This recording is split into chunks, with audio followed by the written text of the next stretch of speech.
Stephen King once wrote that nightmares exist outside of logic, and there's little fun to be had in explanations. They're antithetical to the poetry of fear.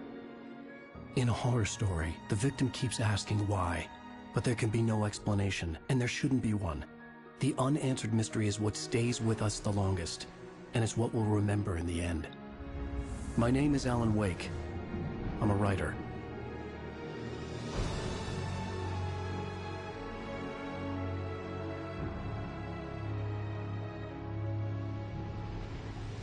I've always had a vivid imagination, but this dream unsettled me. It was wild and dark and weird, even by my standards. So yes, it began with a dream. Following a typical nightmare pattern, I was late, desperately trying to reach my destination, a lighthouse. For some urgent reason, I couldn't remember. I'd been driving too fast down a coastal road to get there.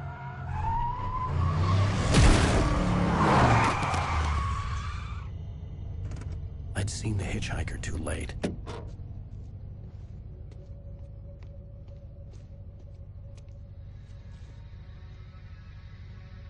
He was dead. I was convinced they'd put me in jail and I would never see Alice again.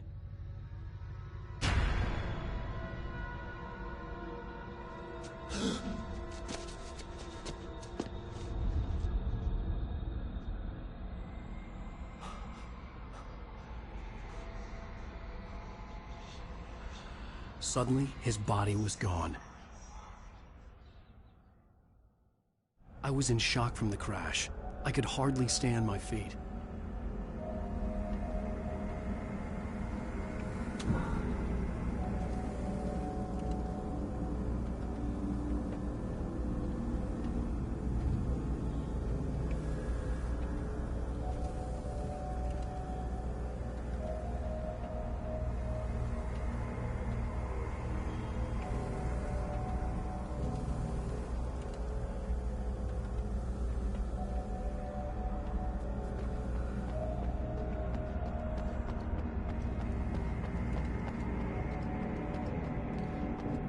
I was certain I had just driven from this direction, but now the road was blocked.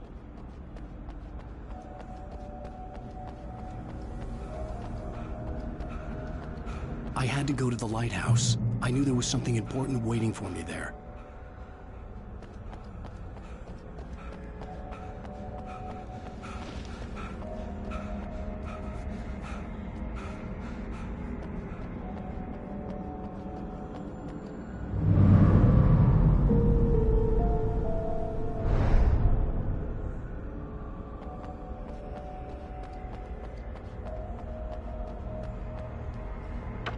The bridge had collapsed. I'd have to find another way to the lighthouse.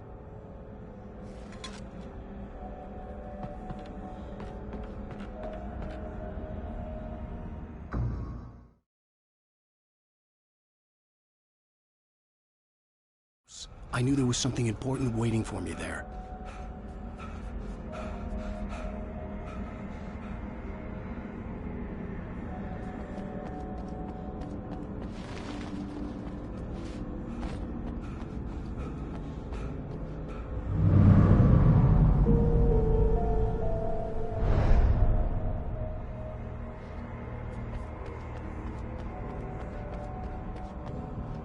The bridge had collapsed. I'd have to find another way to the lighthouse.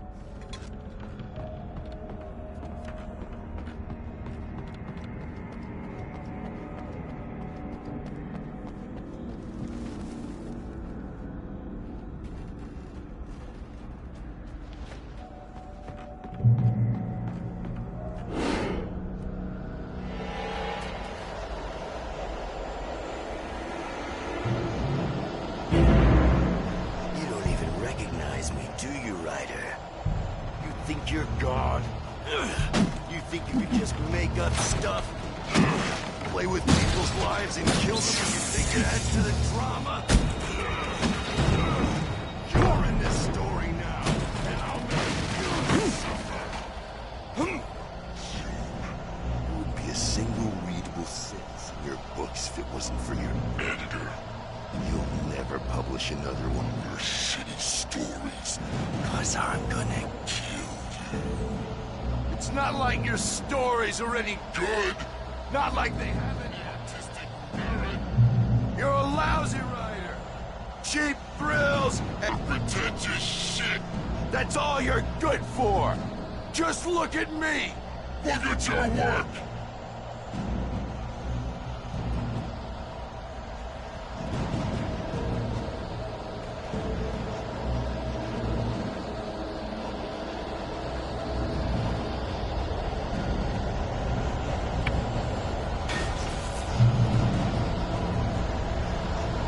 Missed your deadline! Damn. You can't stop me!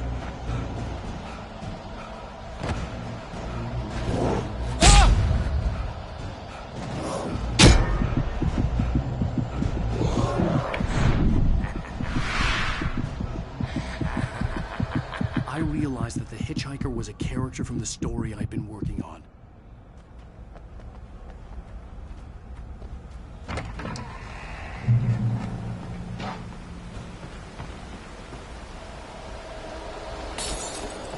How does it feel to die by the hands of your own creation?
Oh no! Stop! No! Damn it, die! No! No! No!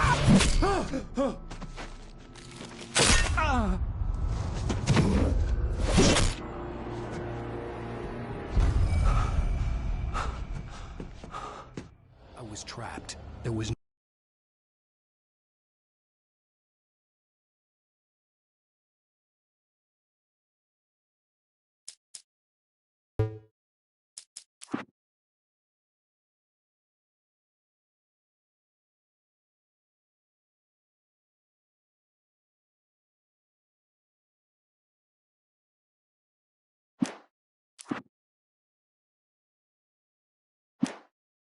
out.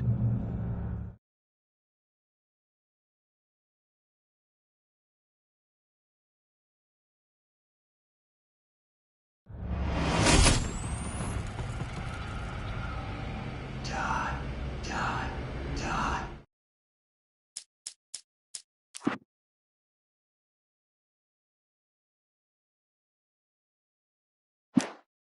Die, die, die, die.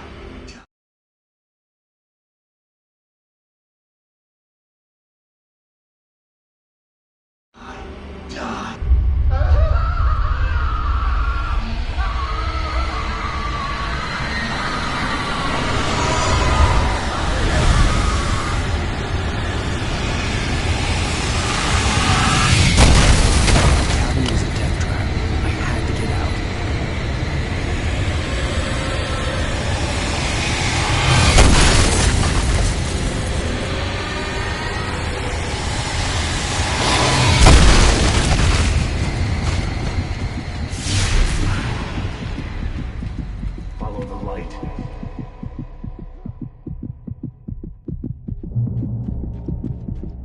You are hurt. You should go into the light. You are only safe there.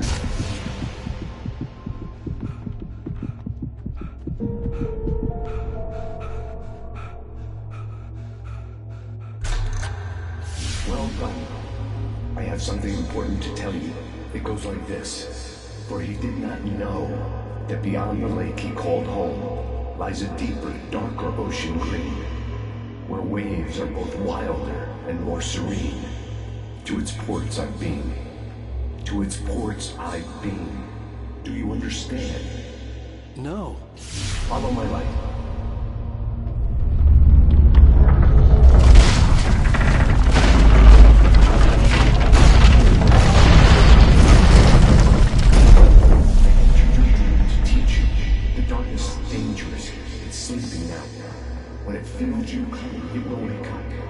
There's no time. I can only show you the most important thing. The hitchhiker has been taken over by the dark presence. You can't hurt him now. The darkness protects him from all harm. Only light can drive the darkness away and make him vulnerable again. Here, take the light. Turn your flashlight toward him and burn the darkness away.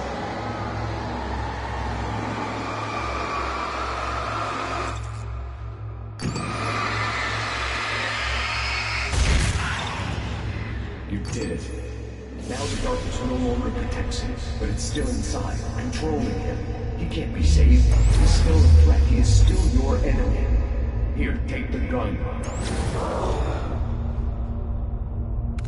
Now you'll die.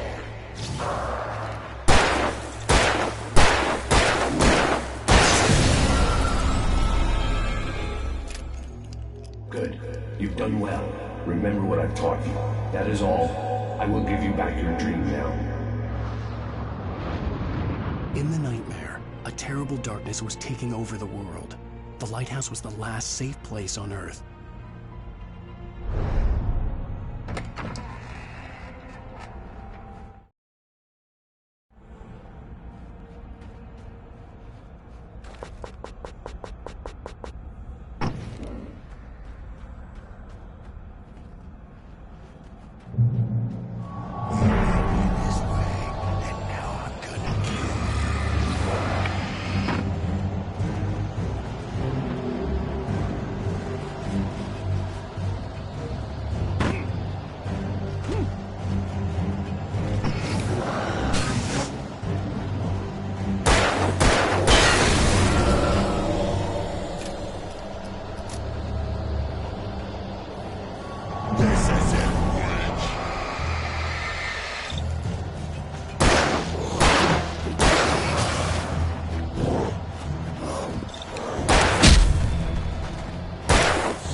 can keep this up forever!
Just like... Just like...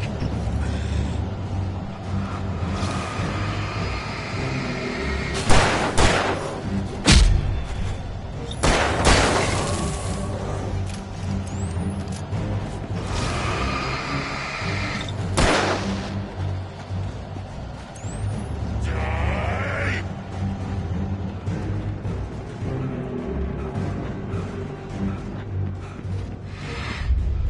I can keep this up forever!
He's here.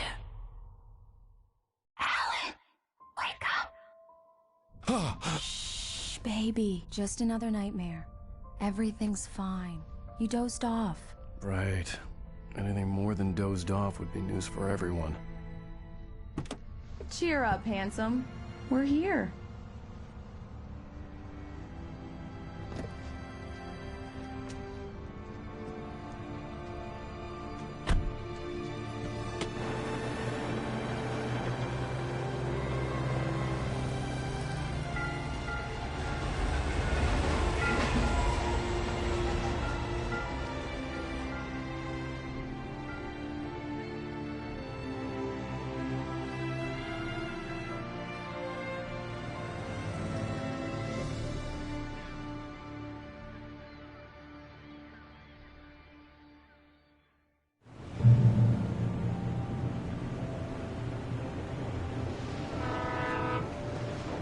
Let's act like we're on vacation.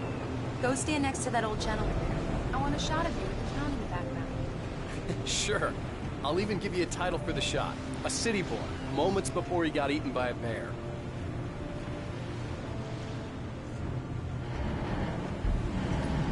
Hi. Hello there. You picked a good time to visit our town. Deerfest is just 2 weeks away. Deerfest, huh? Did you hear that, honey? You have a lovely wife. If you don't mind me saying. I'm Pat Maine, by the way. Nice to meet you. Yeah, I'm Alan Wake. I won't pretend I don't recognize a famous writer such as yourself, Mr. Wake. A pleasure. I'm an avid reader myself. I hope this isn't too presumptuous of me, but I'm the night host at the local radio station. Any chance I could get an interview? Look, Mr. Maine, I'm on vacation. In fact, I'd appreciate it if we could keep my being here just between the two of us. I'm sure you understand. Fair enough. You can trust me to be discreet. Not a hard man to track down if you change your mind, though. I hope you two have a lovely holiday.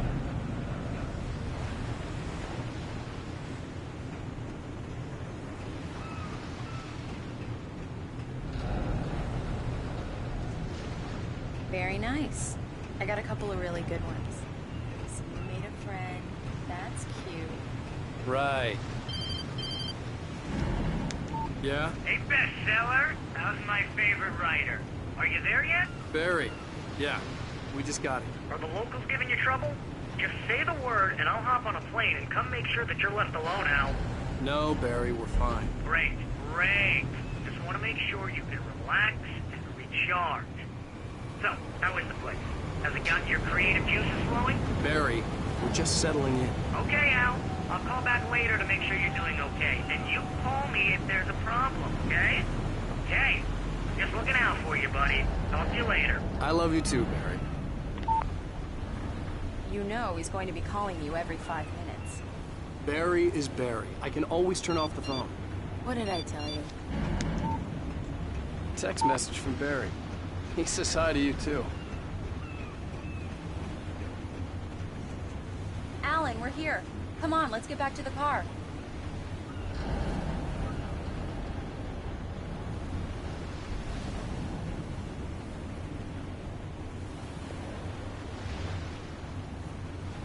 Come on, Slowpoke. You get the full service here. I've made all the arrangements. I drive the car. I'll even carry the bags. All you have to do is drag your cute butt into the car and enjoy the ride. Yeah, sounds like you've got a lazy bastard for a husband. Yeah, but I got a thing for him. Come on, you lazy bastard. Let's go.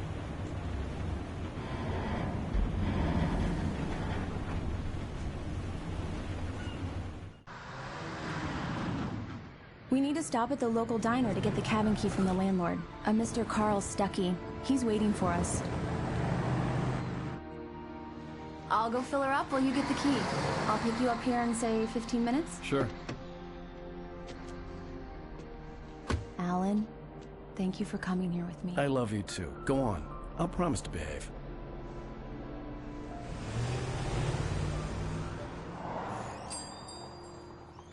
I'd forgotten there were still places like this.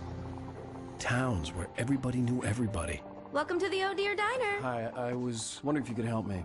I'm looking for... Mr. Wake. Alan Wake. Oh, God! I am your biggest fan. I know people say that all the time, but I really am. I'm glad to hear that. Rose. Rose, I'm looking for Mr. Stuckey. Carl Stuckey? Carl? Oh, of course, Mr. Wake. He must have gone to visit the restroom. He'll be back in a moment. I can't believe it. I've got all your books. I got the cutout from the bookstore when they took it out of the window. And you keep it here. Well, okay. Good for you.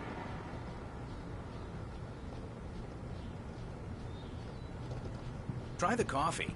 Just don't blame me when you fall in love, 'cause it'll break your heart when you have to leave. Rusty here is no longer human. Nothing but black coffee under a thin layer of skin. Yeah, that makes two of us. Right. So much for a quiet vacation. Are you still hung, Mr. Wake? I can't believe it. I'm having a conversation with Alan Wake.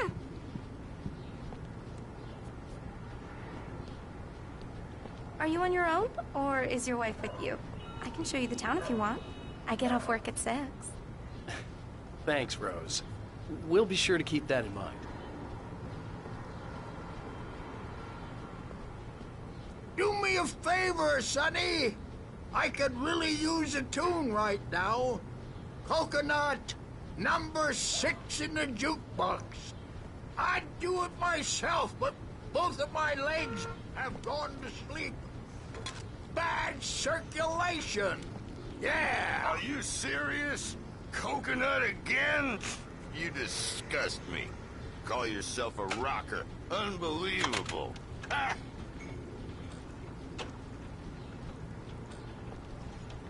You put the lime in the coconut. Drink them both up. Just because we're brothers, don't think I won't murder you in your sleep.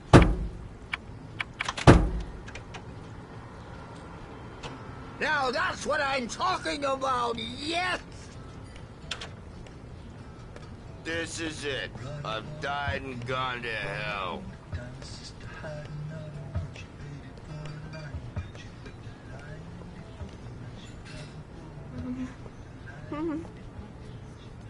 Don't go in there, young man. You can hurt yourself in the dark. I think I can handle it, ma'am. I didn't want to wait. I wanted to find Stucky, to get the key and get out as soon as possible. The waitress was giving me a headache. Overeager fans always did.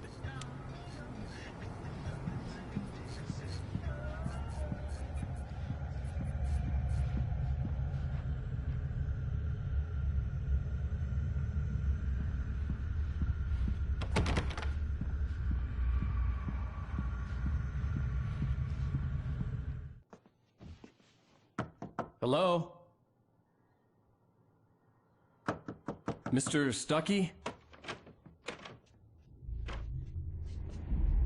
Carl couldn't make it. Unfortunately, he was taken ill. But I have the key for you and instructions on how to get to the lake. Okay. I wish you a good stay in my cabin. I'll come by later to check how you've settled in. And to meet your wife. I insist. Thanks.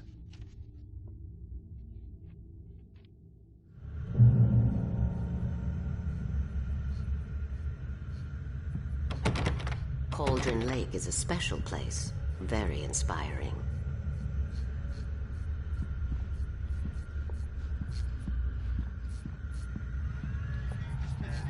You got lucky this time, young man. You can hurt yourself in the dark. This really ought to be fixed, and then I must remind Sarah to change the lights at the station. It's been too long already.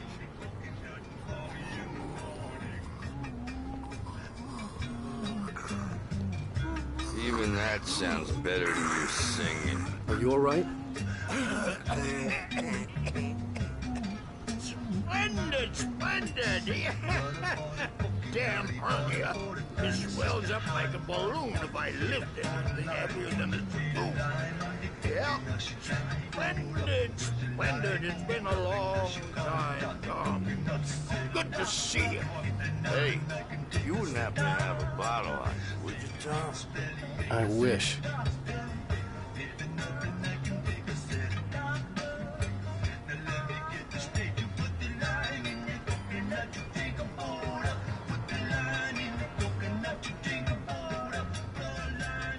The Andersons, they're, local musicians. We're waiting for Dr. Hartman to come pick them up. They wandered off from his clinic at the Cauldron Lake Lodge.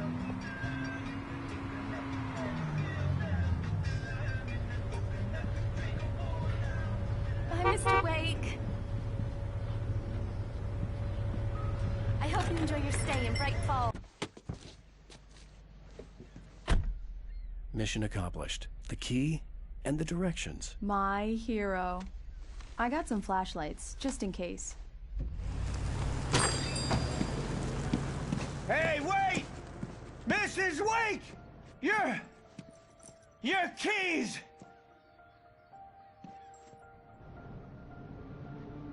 That diner was a real nut house.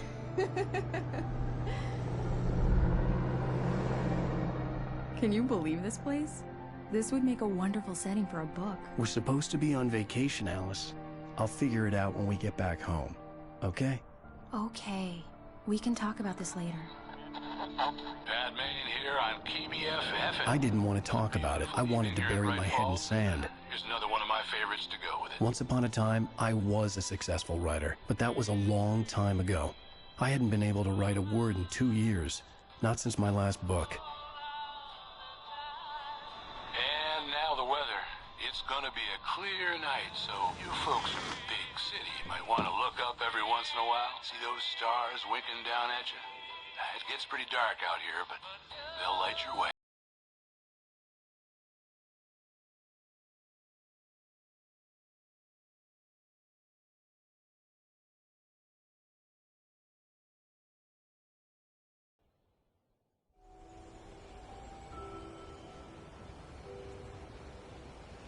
Wow. It's gorgeous, Alan.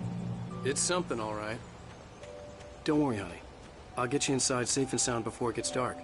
And I've got the flashlight. I know. I'm okay. Alice had a phobia. The fear of darkness.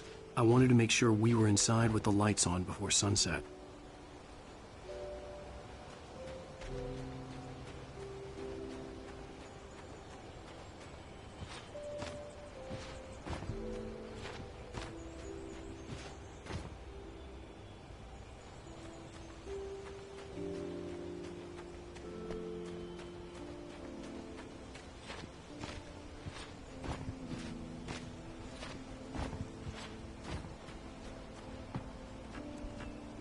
The cabin obviously got its name from the shape of the island. It looked like a giant bird leg. Alice had mentioned that the lake was a caldera. There was a dormant volcano under it.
An old generator had been connected to the power cable.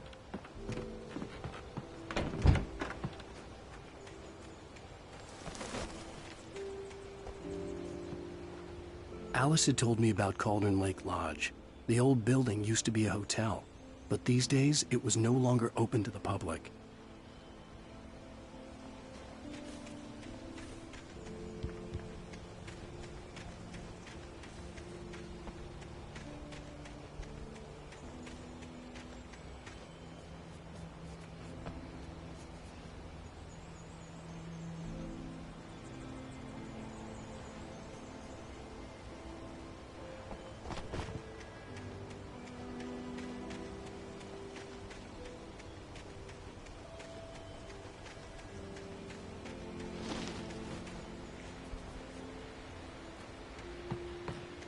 The power cable goes to that shed over there.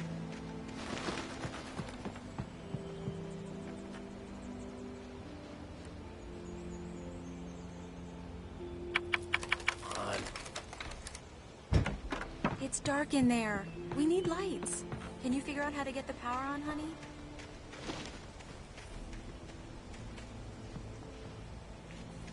The island had once been the site for a love story. Maybe it would be that again.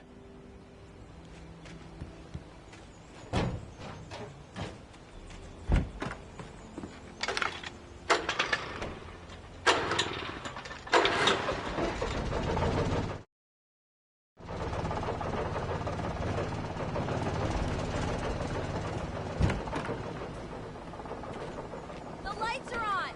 Good work, honey. I'll freshen up a bit and start settling in. Okay, I'll look around a bit. Sure thing! Have fun!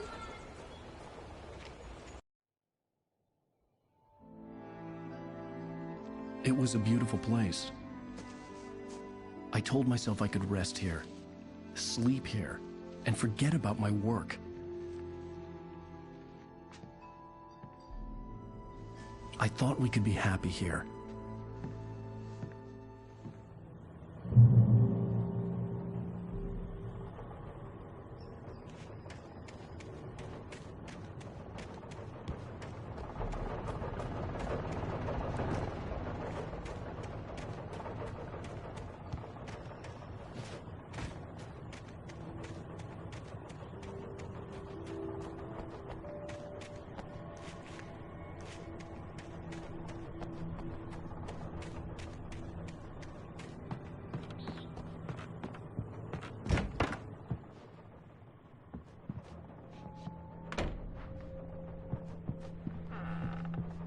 Alice?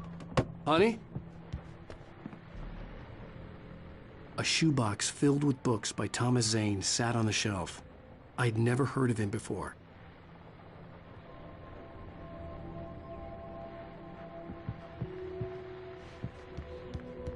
Alan, I'm upstairs. I have a surprise for you.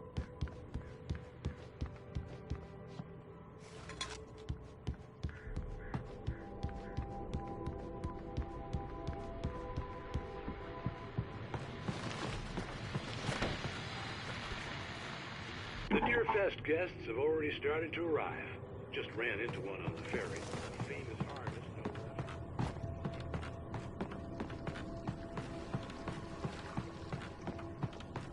The water was black. I couldn't help but imagine all sorts of horrors lurking in the depths below.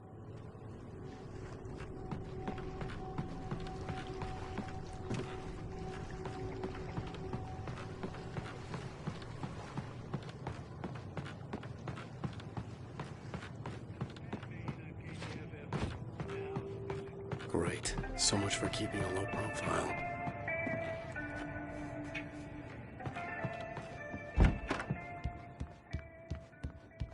Alan, come here, Slowpoke.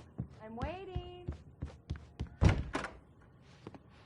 Surprise! Alice? What is this? I guess I have a small confession to make. I thought maybe you could write here that a change of scenery would get you past... Damn it, Alice, everyone Hey, just hear me out. There's a local doctor, Dr. Hartman.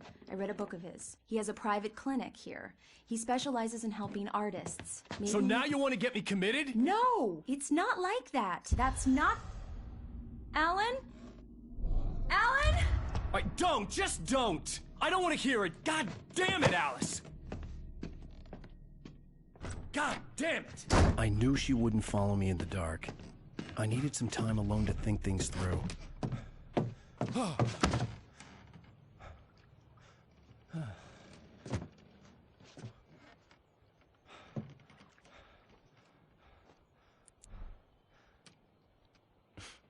Damn it.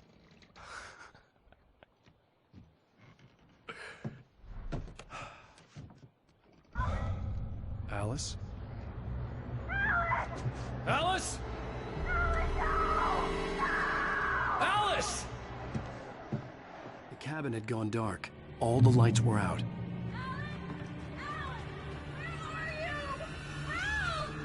Alice, I'm coming! It's all right, I'm coming!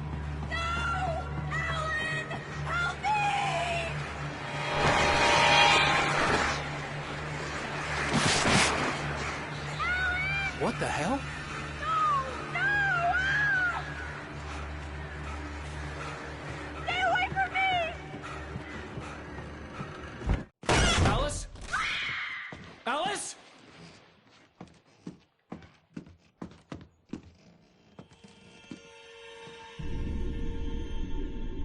Oh, no!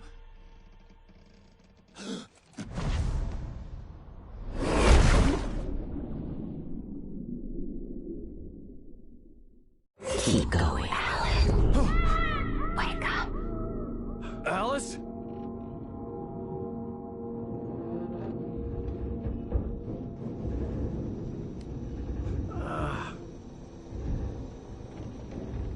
Waking up in the crashed car felt like I had woken from one nightmare and entered another. I couldn't remember how I got there. All I knew was that something terrible had happened to Alice. The phone was dead. I'd have to find help on foot.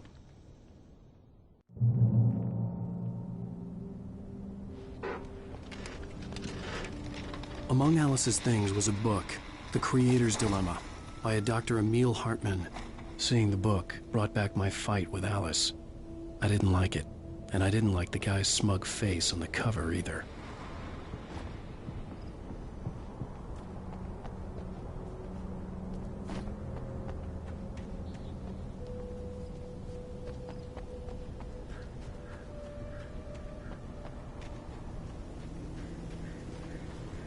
The gas station was my best bet. They'd have a phone I could use. It looked like a long hike through the forest to get there.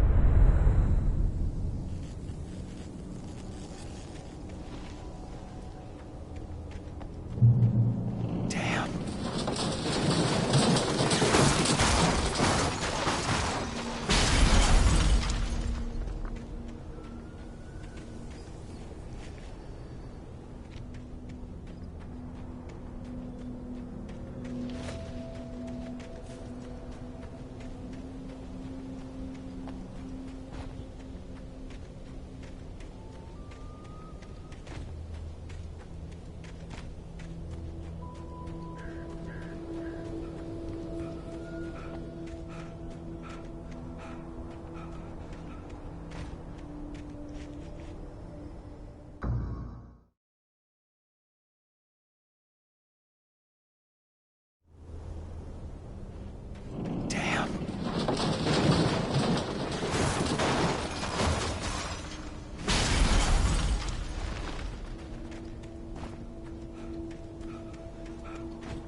Hello?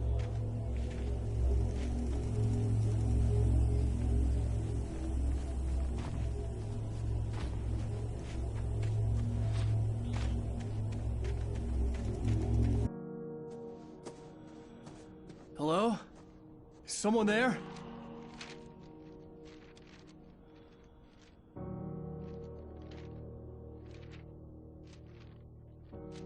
The loose sheets of paper were pages from a manuscript entitled Departure. That was the name I planned to use for the next novel I had never gotten started. I was named the author. I hadn't written it. I couldn't remember writing it. In the scene on the page, the hero was attacked by an axe murderer in the woods at night.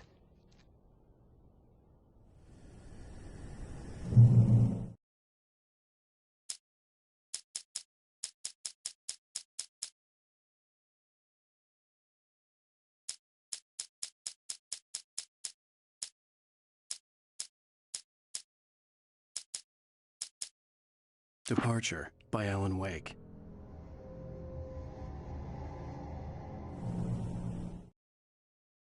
Departure by Alan Wake. The man turned to face me. His face was covered in shadows. It was hard to make him out in the darkness of the forest that surrounded us, but the axe he lifted was plain to see. It glistened with the blood of his victim. He grinned madly. The shadows were alive, distorting his features. It was a scene from another.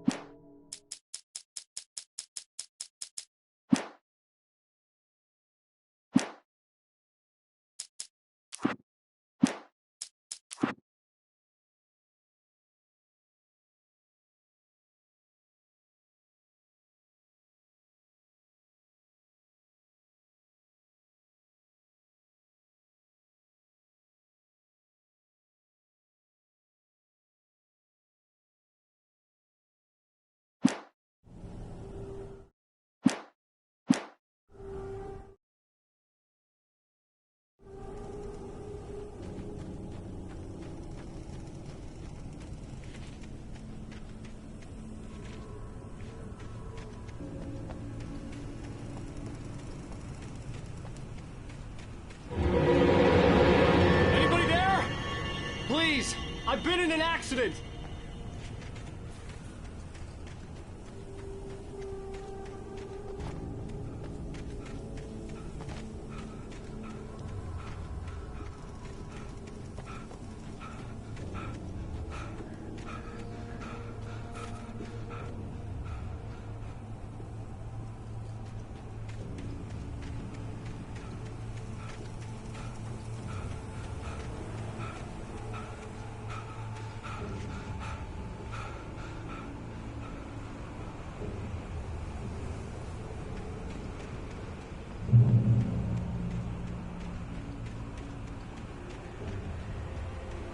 The lights up ahead were a good sign.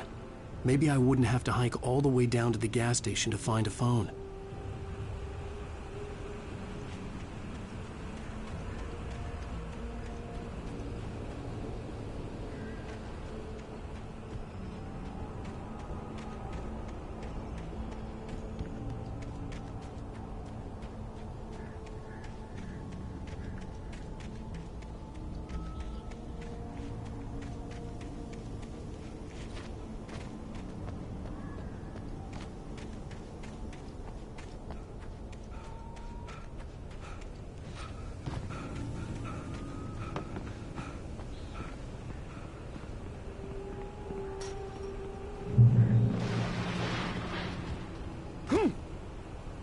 Anybody there?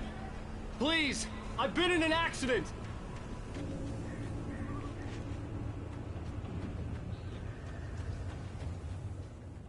Hey! Hey, you! Phil! There's been an accident. I need help. Listen, I need to... Premium cabins for rent in... Oh, hell. Carl Stucky. Pleased to meet you. Non-refundable reservation deposit required. Fair and square. Fair and square.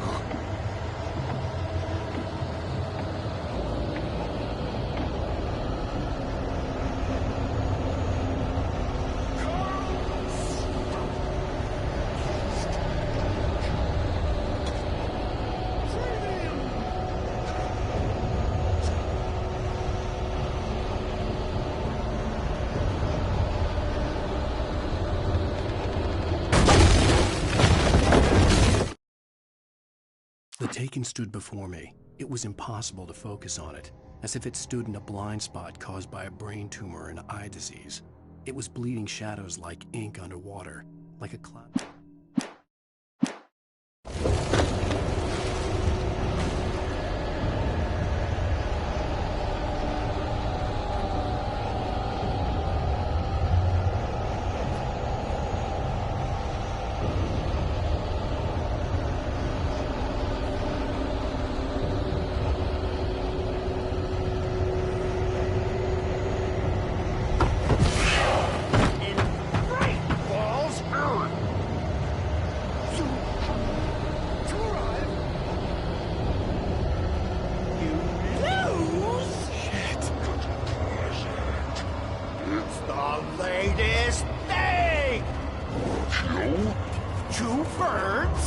Incontestably proven health presence. I had to figure a way out of this. Any second now, and Stucky would be knocking on the door with his axe like Nicholson in The Shining.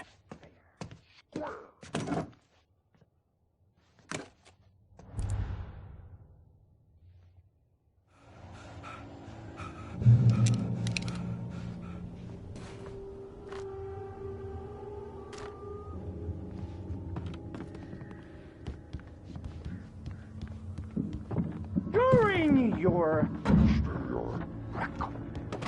trying walking, it's the latest thing. Incontestably proven health benefit. Let you kill 2 birds with 1 stone. You can see the sights and keep those cholesterol levels down. Tor. Yes. Bright Falls Sheriff Station. How may I... Hello? Hello?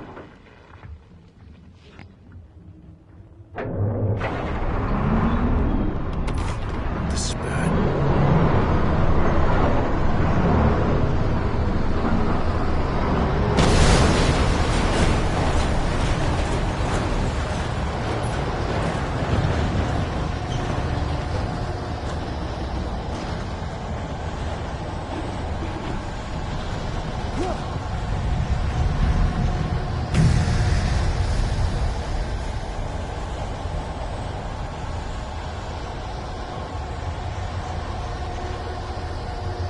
The bulldozer had gone over the cliff with the office. I hoped Stucky had suffered the same fate, but I wasn't planning on staying to find out.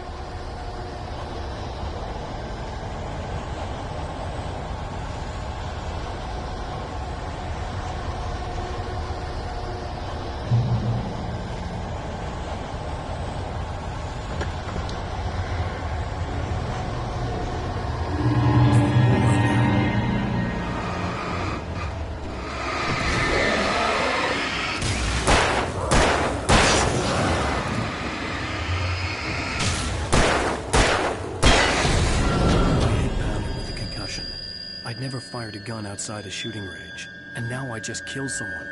Or something. There were no bodies. They just disappeared. If I was dreaming, it felt real enough to make me sick.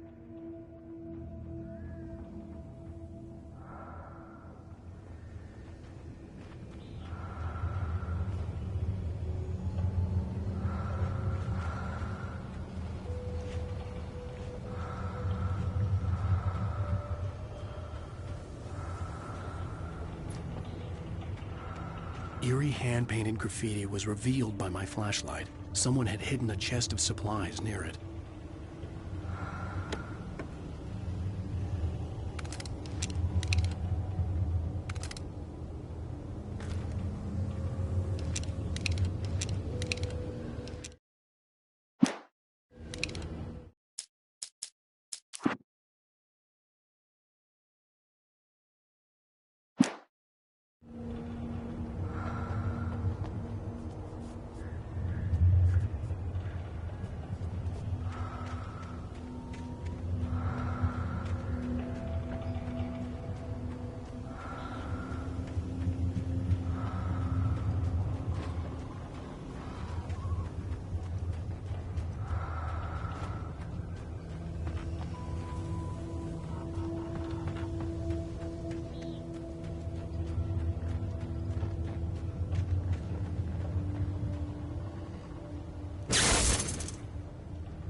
The dark forest was the last place I wanted to go, but I had no choice. I had to get to the gas station.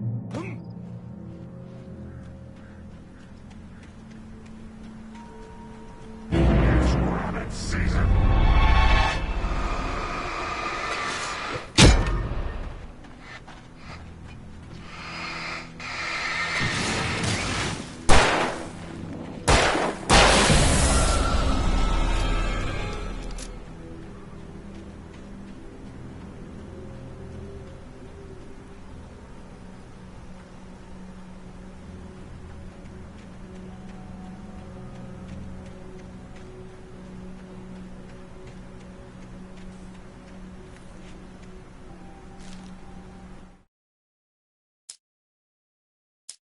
Rose knew she had been gushing, but right now, she didn't care. As far as she was concerned, her brief meeting with Alan Wake was literally the high point of her life. She watched as he got in the car with his wife. She was pretty, confident, at ease with Wake. Not like Rose. They were perfect for each other. She'd have given anything to be called their friend.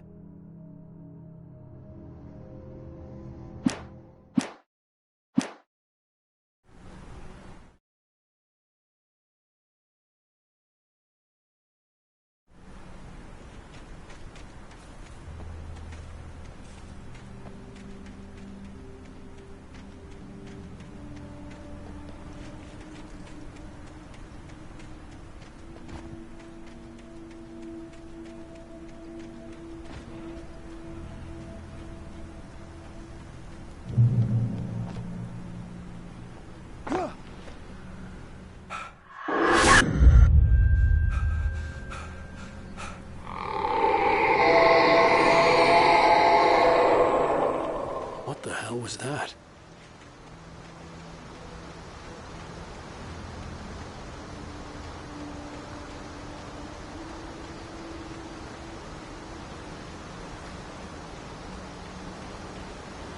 When I saw the river below, something uncoiled itself inside my head. I realized that I'd have to find a way across. I didn't even want to look at the water.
Barry Wheeler was bouncing off the walls.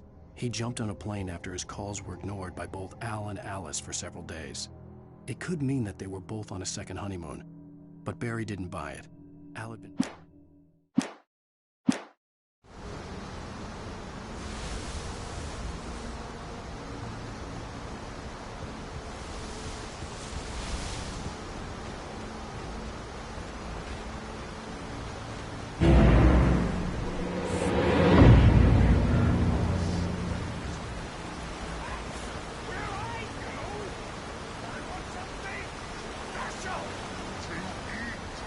Stucky was still out there, in the dark, stalking me.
The staircase was broken. I had to make my way up some other way.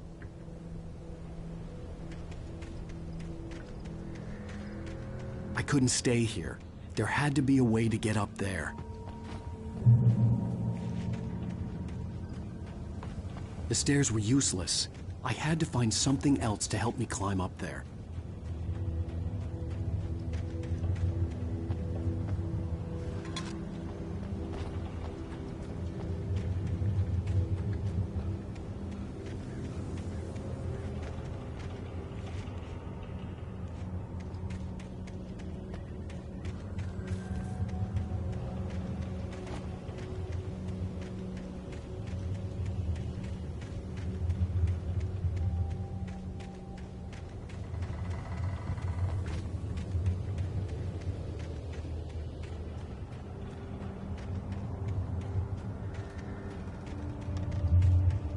With all this forestry equipment around, there had to be something I could use to reach the top. There was no power. There was bound to be a generator somewhere at the logging site.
I heard them before I saw them, swooping down from the sky and screeching as they came.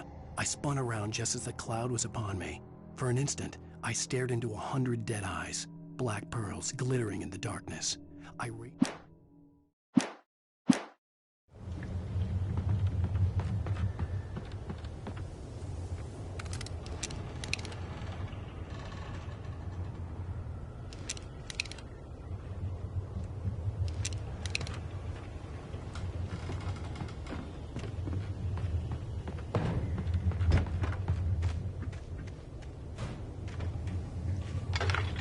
With all this forestry equipment around, there had to be something I could use to reach the top.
I was just outside for a breath of fresh air, and what a night.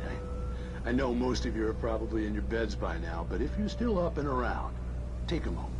Step outside for a spell and breathe in deep.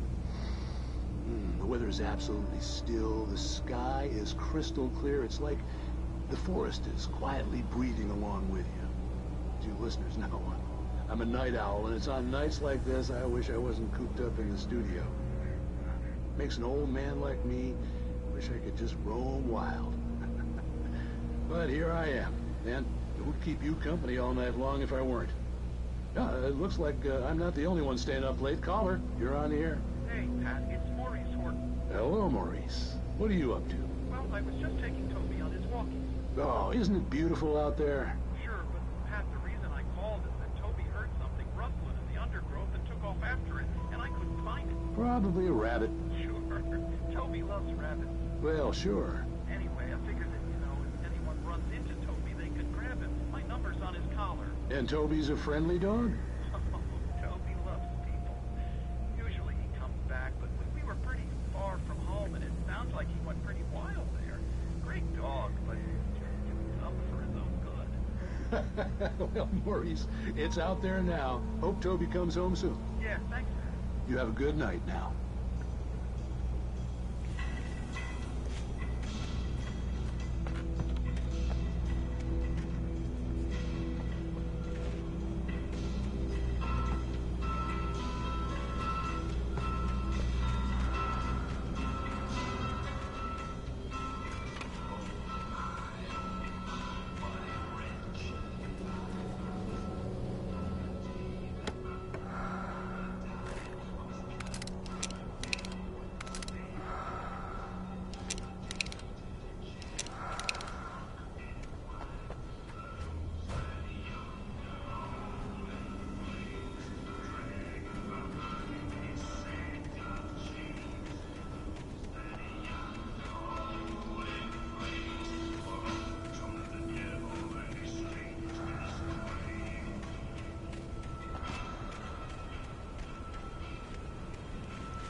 At first, I kept finding the pages as if by accident. The book I couldn't remember was either a terrible and true prophecy or an act of creation that had rewritten the world. I began to hunt the pages feverishly.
The gas station was closer now, its light welcoming in the darkness.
I stepped into the gas station's garage. It was dark and quiet. The place was a mess. It looked like someone trashed the place or that there'd been some kind of fight. Light spilled into the room through an open door at the back, and I made my way toward it. Without any warning,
The cabin on Cauldron Lake? She asked. The sheriff looked at me suspiciously. The early morning light flooded through the office windows.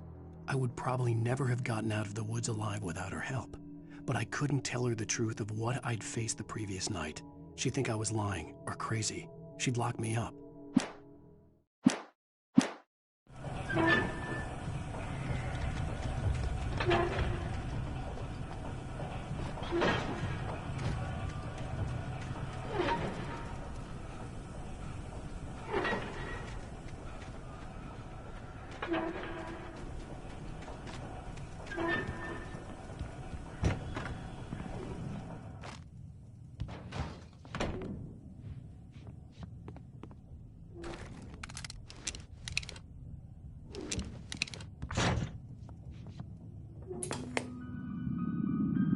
Science.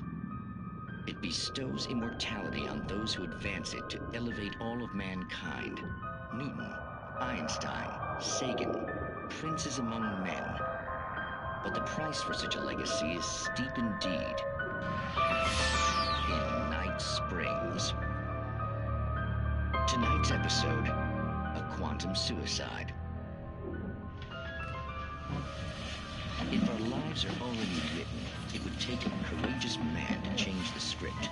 Having called a press conference, Dr. Barclay Colvin is about to demonstrate that very courage.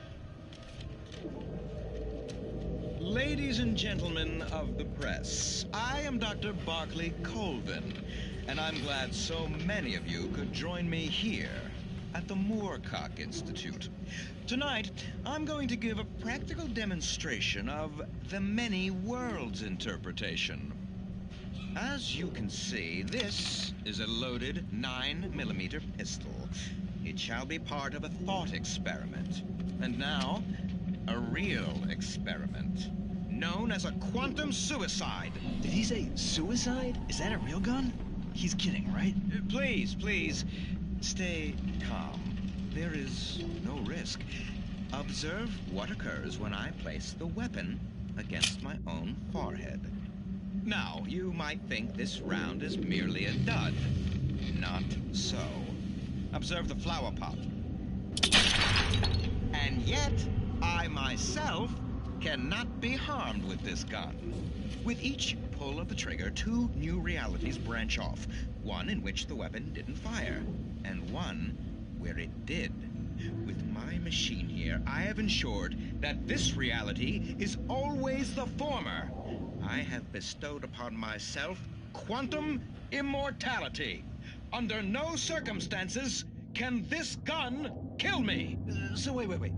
What you're saying is that every time you pull the trigger, in another reality, you die? Yes, of course, but that's completely trivial. There's an infinite number of things that could happen at any moment, and they always do happen somewhere. The point is, this one thing did not happen here. You're insane, Colvin. Insane? Insane? Hey, was this thing supposed to be plugged in? I stumbled on it. You fools! Gaze upon quantum immortality.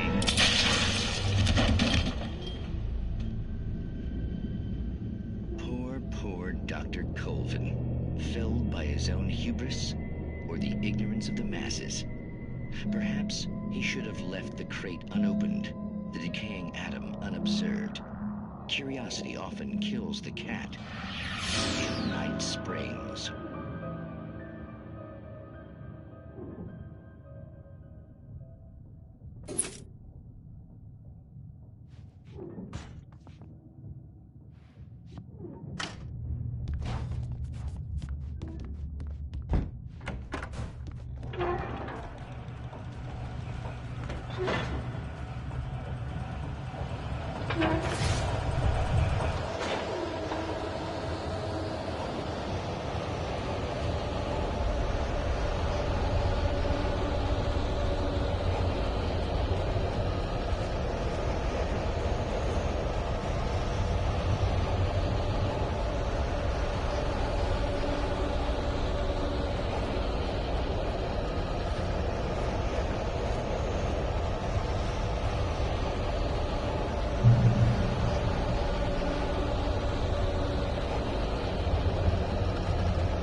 Stucky's body vanished, leaving behind only a lifetime of nightmares to come, assuming I'd reach the lights at the gas station alive.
I recognized the parade float I had seen in Bright Falls when I first arrived with Alice.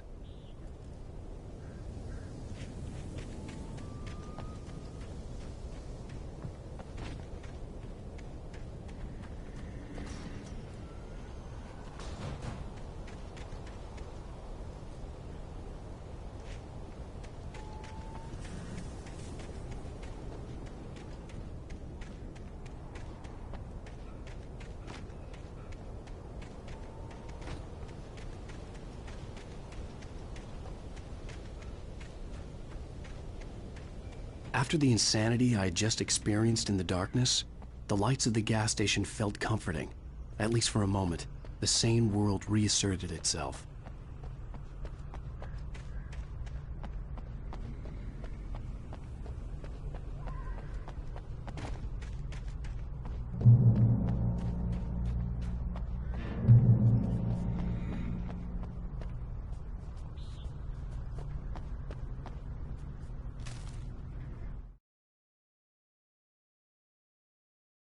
Stucky spat on the garage floor and tried to shake the cobwebs from his head.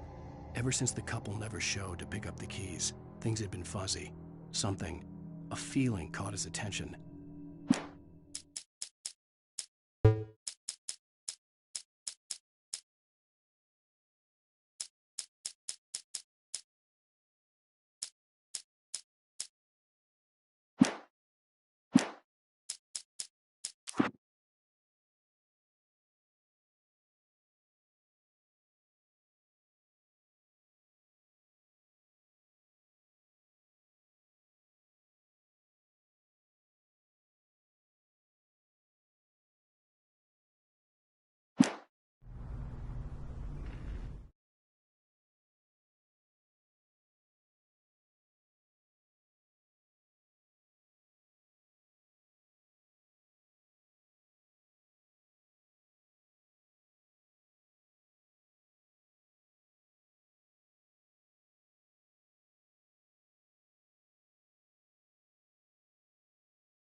The Deer Fest had been 2 weeks away when we arrived. If the day count on the banner was right, I was missing a whole week between the night we got here and now.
The Deer Fest had been 2 weeks away when we arrived. If the day count on the banner was right, I was missing a whole week between the night we got here and now.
I had to get inside the gas station to find a phone to call for help.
The Deer Fest had been 2 weeks away when we arrived.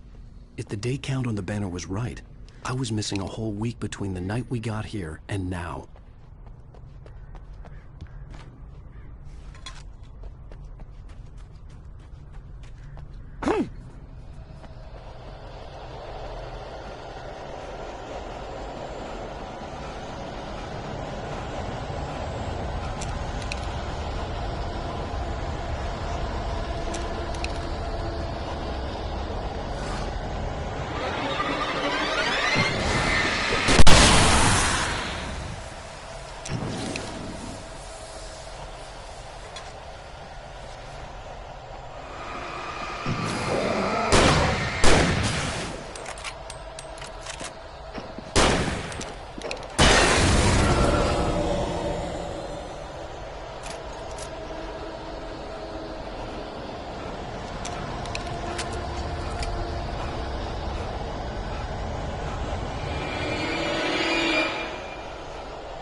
I had to get inside the gas station to find a phone to call for help.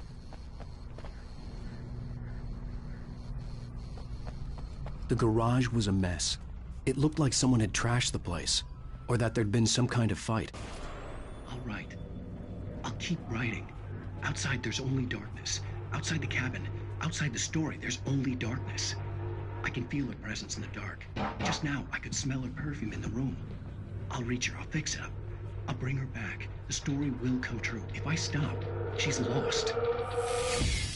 I don't believe this. It'd been me on the TV, talking crazy. Was I losing my mind?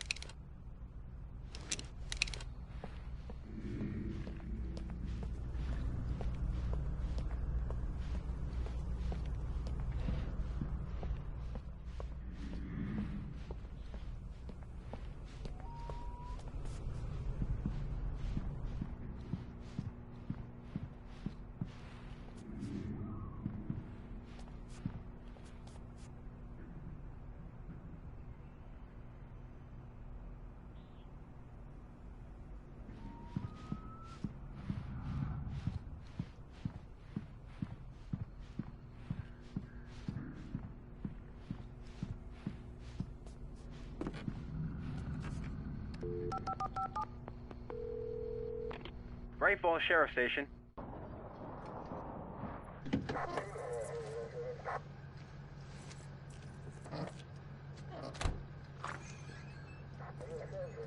Oh, thank God, Sheriff.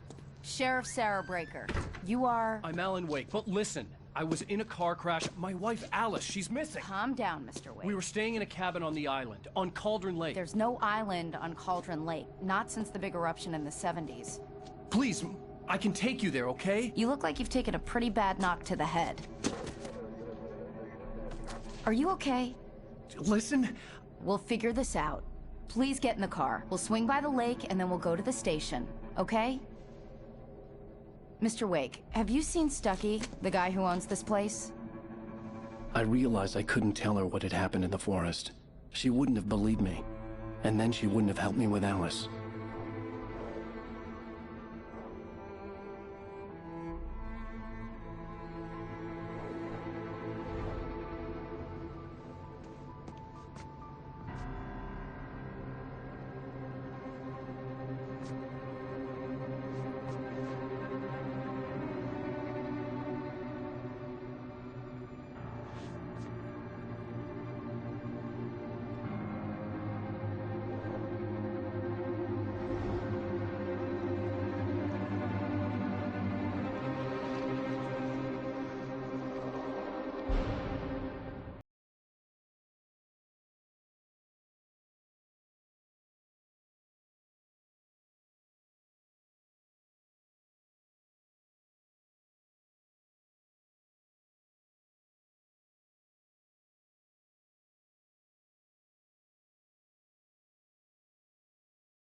previously on Alan Wake. I came to Bright Falls with my wife, Alice. Thank you for coming here with me. I thought maybe you could write here. I don't want to hear it! God damn it, Alice! Now, she's missing. Alice? Alice? I woke up behind the wheel of a crashed car. I'm missing a week. I was attacked by shadowy men straight from a nightmare. The sheriff took me to the lake Alice and I had stayed at, but the cabin had disappeared.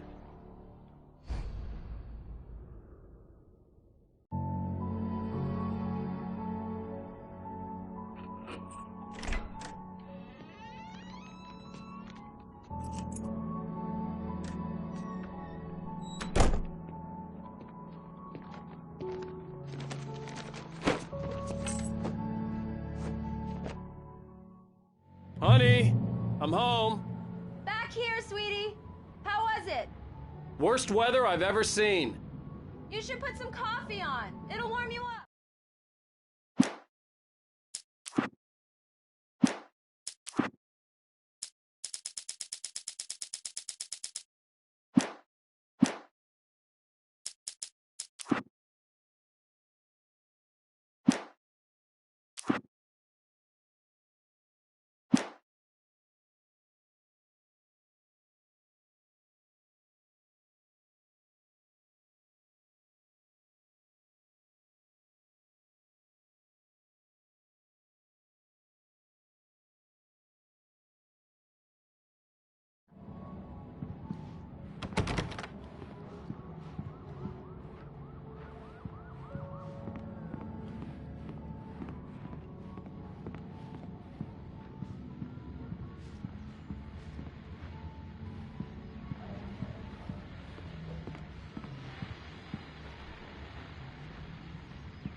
It's true what they say about the fall and the sudden stop at the end. I'd lain here in the snow while the lurid chain of scenes that had led me here kept playing in my head, a rerun of my own private snuff. This was a late goodbye. 13 years after I'd gotten my revenge, it had finally caught up with me. It had been a long time to bear the pain. My blood painted the snow red. A gruesome slushy dissolved all the scattered painkillers and leisurely dripped.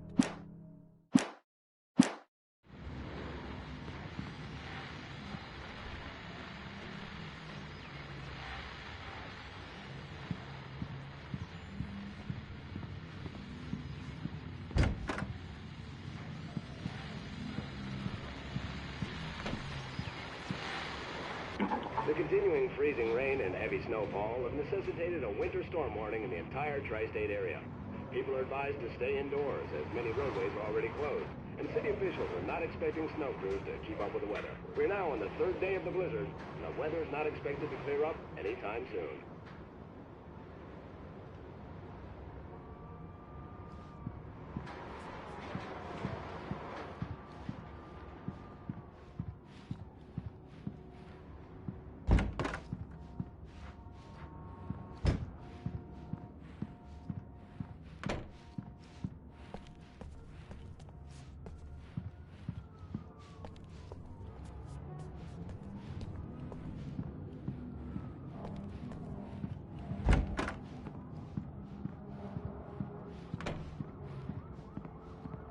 Hey, handsome.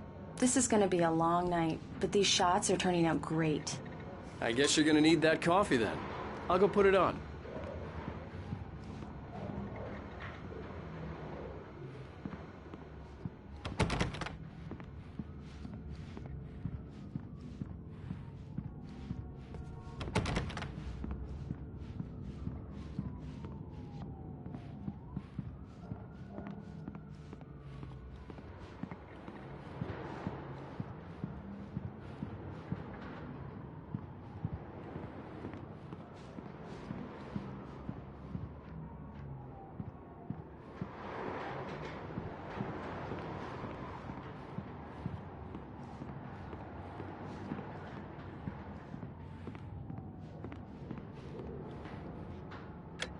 Coffee's on. Great, thanks. I'll need it if I'm gonna finish this by tomorrow.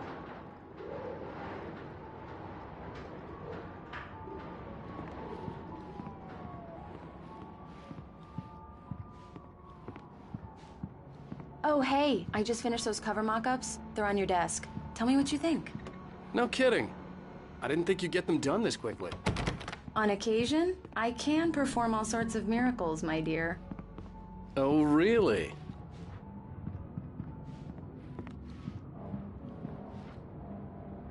These look really good. Oh, sure, until Barry gets his hands on them. Which, by the way, will happen over my dead body. The last time was the last time. Oh, and speaking of Barry, he called. Alan! Alan, please check the fuse box. I'm right here. I'm on it, honey. Please hurry. Honey, it's a power outage. I've got the flashlight. Hi. Okay. You okay? I'm sorry. It just really spooked me. Don't worry.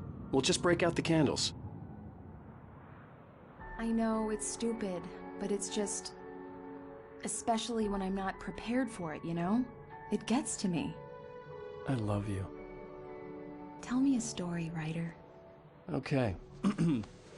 I used to have these nightmares when I was a kid. The dark really spooked me, too. When it got really bad, my mom gave me this old light switch. She called it the clicker. The clicker, huh? Yeah. If I ever got scared of the dark, I could just flip the switch and a magic light would scare the monsters away. Oh, sure. Here it is. Alan. Maybe it'll help you, too. Yeah, nice story, writer boy. You made that up right now, didn't you? No. Seriously. I love you, even if you are a liar. Thanks for this.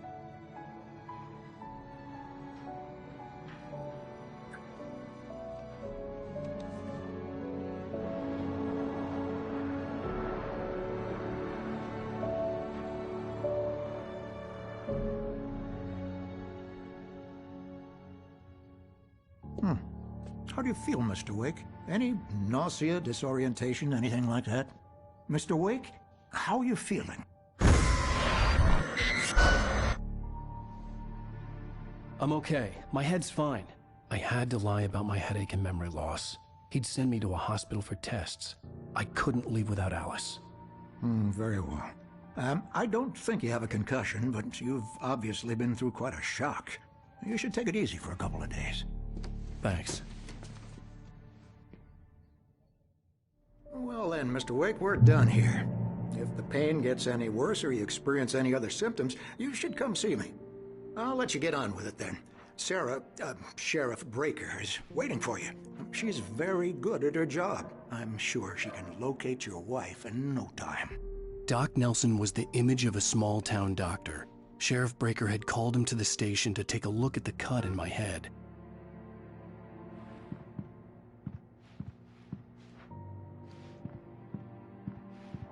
I'm sorry you had to cut your morning fishing short for this, Doc. Oh, she's a beauty, ain't she? Not the biggest I ever caught, if you can believe that coming from an old fisherman like me, but she's right up there. Now, she's a largemouth bass, which is what you're after if you prefer a lure. Now, if you want either trout or salmon, on the other hand, then it's fly fishing for you. You a fishing man, Mr. Wake? Oh, doesn't really matter, I suppose. But it can be very relaxing out there. You can't get me off the water this time of year. Closest thing to heaven. I'll take your word for it, Doc.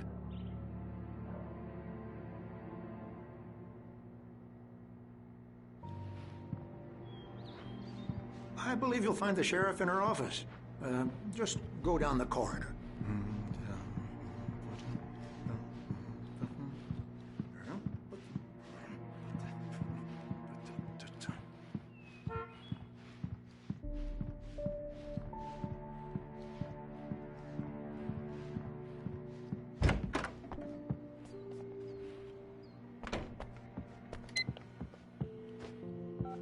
Thank you for testing the lights, Miss Weaver.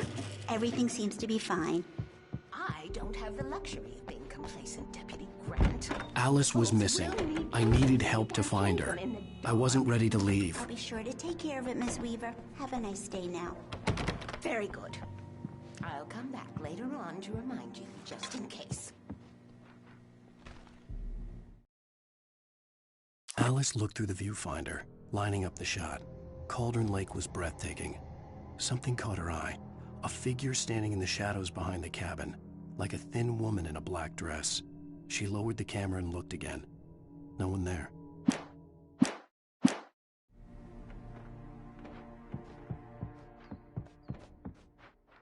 Yeah, it's Mulligan here. I'm at Stucky's gas station with Thornton. There's no sign of him. Over. Wait. Yeah, this is Thornton. Look, we've located the parade float. It's here. That's some good news, right? Stucky was supposed to be driving it at the rehearsals today. Over. Oh, give me that. Mulligan here. Looks like someone really thrashed the garage. Over. Okay, roger that, guys. Keep looking for Stucky. Jane's out.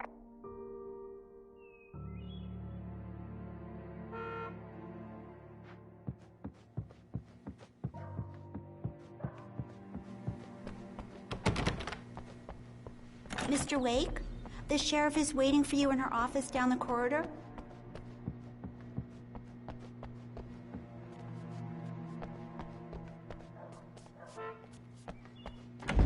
Come in, Mr. Wake. Your phone's on the desk. The battery was dead. It's charged now.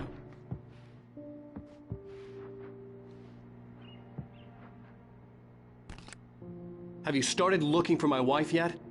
My men are already on it. Now, can you tell me what happened? I'm not sure. I can't remember. We were arguing. I walked out of the cabin. The cabin on Cauldron Lake? How did you end up at Stucky's gas station? I wanted to tell her what had happened last night, but I couldn't. She'd lock me up. Excuse me. I need to take this. Hello? Alan, please help me. Alice? Stop talking to the law. You'll do exactly what I say if you ever want to see your wife again. Who is this? Go to the back lot.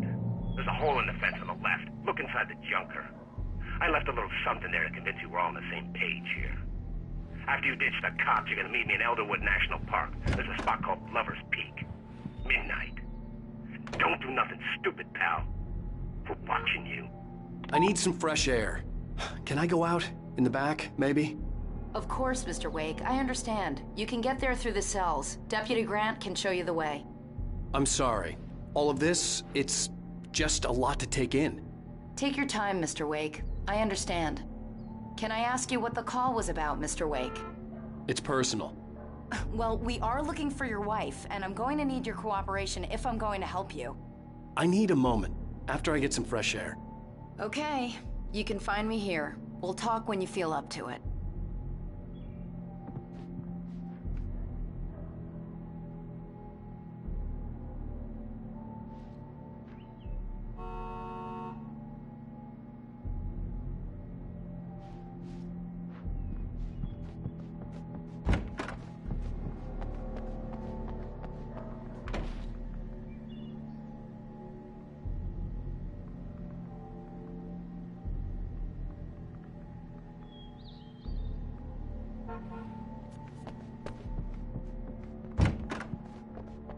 Mr. Wake, can I help you with anything? I need to get some air. The sheriff said I could go out back. Of course, Mr. Wake. You can get there through the cell corridor. Just don't mind Walter in there. He's one of our regulars. I thought he'd quit drinking for good. Oh, no such luck. He went on a bender and beat Danny pretty badly. He started shouting like that the moment he woke up.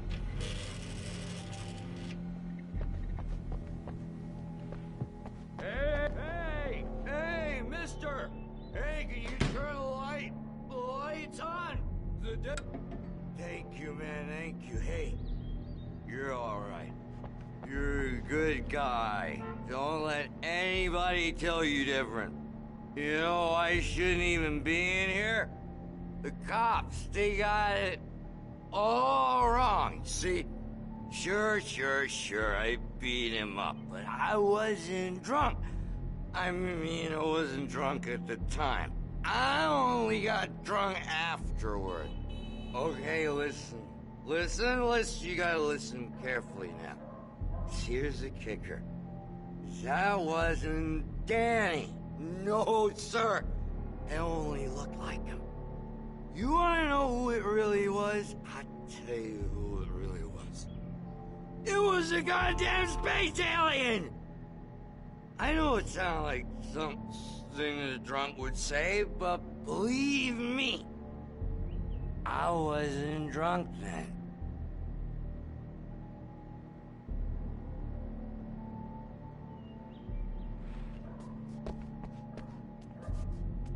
I told him, oh yeah, well, I don't hear.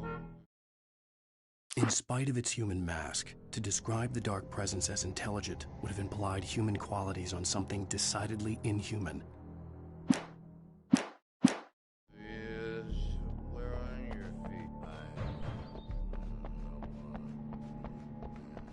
The early morning light hurt my eyes and made my head ache. The man on the phone had said, go through the fence on the left.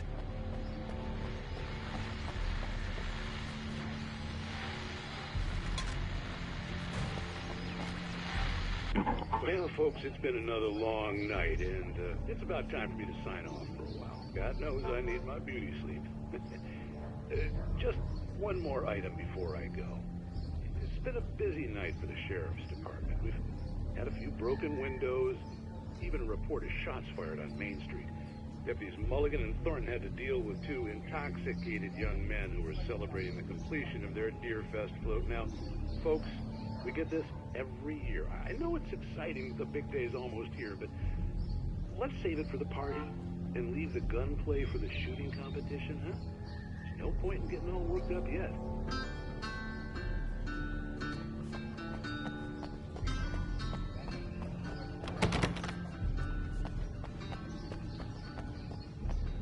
The caller had told me to find a hole in the fence behind the police station. There was something for me in an abandoned car.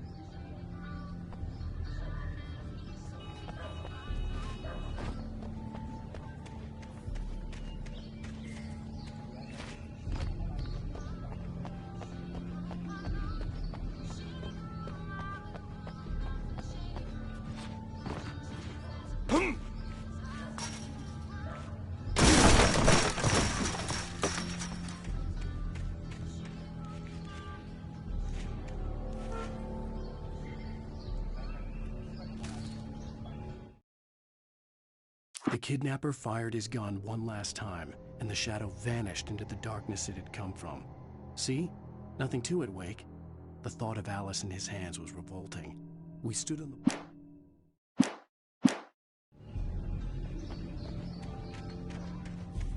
Alice's driver's license had been placed on the front seat. The caller meant business.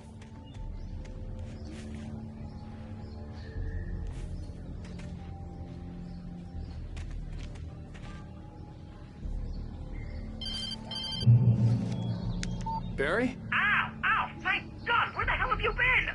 I've been trying to reach you for a week, you and Alice. I've been worried sick. I flew out yesterday. I'm here in Bright Falls. Barry, listen to me. I'm at the sheriff's station. Come and get me. I can't talk now. Al, what the hell is going on? I had to get the sheriff to let me go. I needed to get to Elderwood National Park to meet Alice's kidnappers.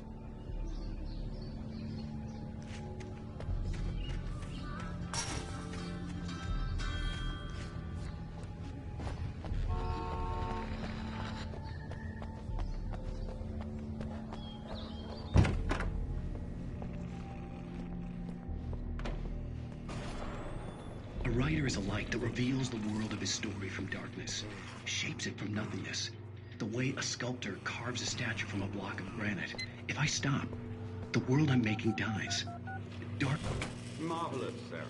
I just wanted to settle all the damage the Anderson brothers might have inadvertently caused on their recent and regrettable little outing. They are not accountable for their actions, of course. Are you feeling any better, Mr. Wake? I'd like to leave. Am I free to go? Well, we still need to talk about... Am I under arrest? No, of course not. But I need to know where you'll be staying so I can get in touch with you. I'd avoid the motel. The Majestic is known for its roaches. The cabins at Elderwood are pretty nice, though. That sounds perfect. I'm Dr. Emil Hartman. I'd like to invite you to stay at Cauldron Lake Lodge. Did you talk to my wife? I had the pleasure of discussing your situation with her on several occasions. Did you set something up with her? I invited her here. My clinic is a place where... Oh! Hey! Oh, my! Take it easy.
Hey, nobody move! Get your hands off of my client! Who are you? I'm Barry Wheeler, his agent. If you have business with Mr. Wake, you talk to me. You yokels won't know what hit you once I sick my lawyers on your asses. No harm done, Sarah. I'm all right. I don't want to press charges. Mr. Wake, my offer still stands. Get me out of here. What the hell was that about, Al? We don't need a replay of that thing with the paparazzi. I thought they were gonna lock you up. I had to talk to someone. I told Barry everything. He thought I was certifiable, but when he heard about the manuscript, I had him. The fact that I'd written something, even if I couldn't remember it, was enough for him. He smelled money. And he believed that Alice had been kidnapped. Anything beyond that was another story. I had a midnight appointment with the kidnapper in a place called Lover's Peak, somewhere in Elderwood National Park. The plan was to rent a cabin. I don't like it, Al. I don't like any of it. It's not good. In fact, it's the absolute opposite of good. Mr. Wake! Barry, you found him. Hi, Rose. Oh, wow. I was just thinking about you, too. Great. I was just bringing Rusty some coffee. He's on the balcony, looking after Max. Poor thing. I really need to go. Great to see you again, Mr. Wake. Later! Who's Max?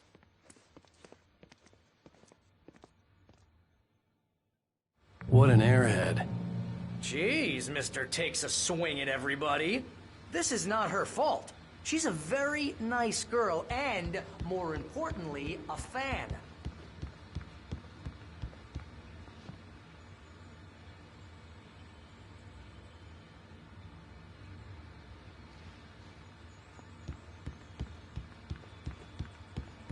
Seriously, Al, what you were saying in the car, just listen to yourself. What, you shot a guy? and his body just disappeared?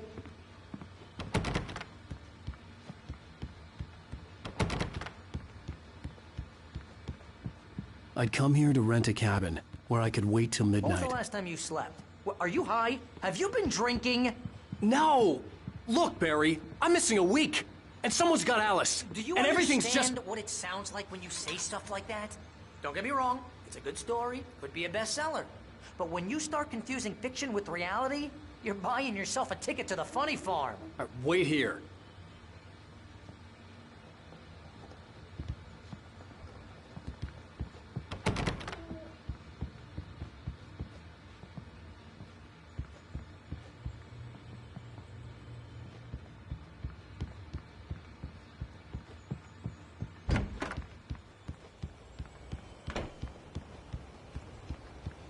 Easy there, boy.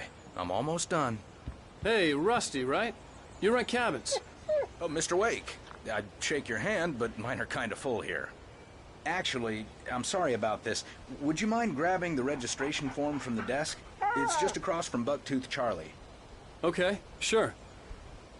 What happened? Crazy poachers.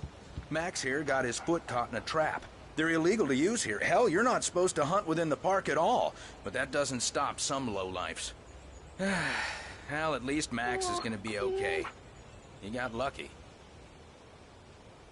Max is still groggy from the shot I gave him, and I'd rather not leave him alone just yet. The form's on the desk across from the mammoth skeleton.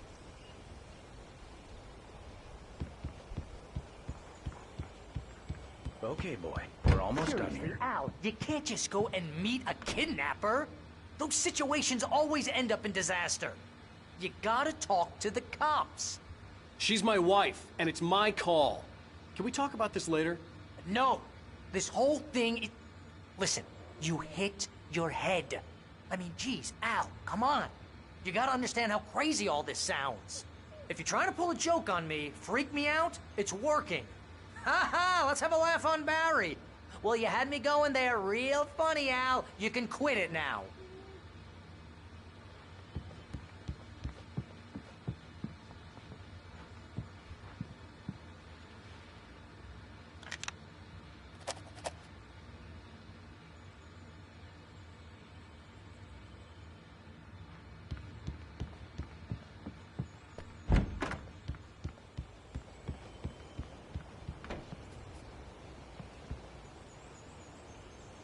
I think this is the form you wanted. And here are the keys. Okay, you're all set, Mr. Wake. Glad to have you staying here. Thanks. Can you tell me how to get to Lover's Peak? Oh, sure. It's at the end of the nature trail. Just follow the paths, you'll get to it eventually. It's an easy walk. Nice spot, too. If you have any trouble finding it, just keep your eyes on the radio mast. It's right below that.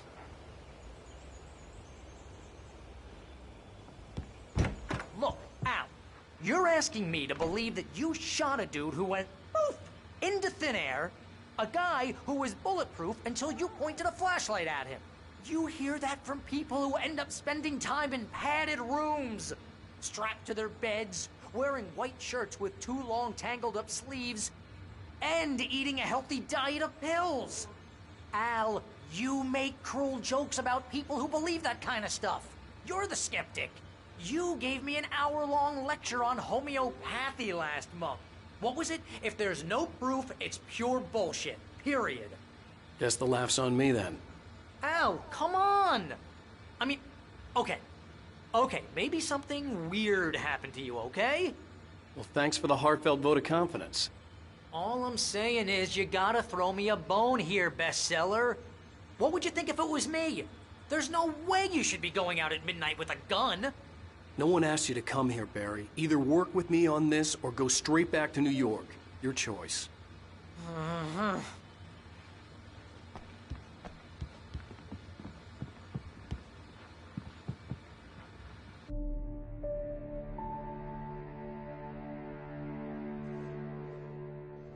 That's just crazy talk, Al.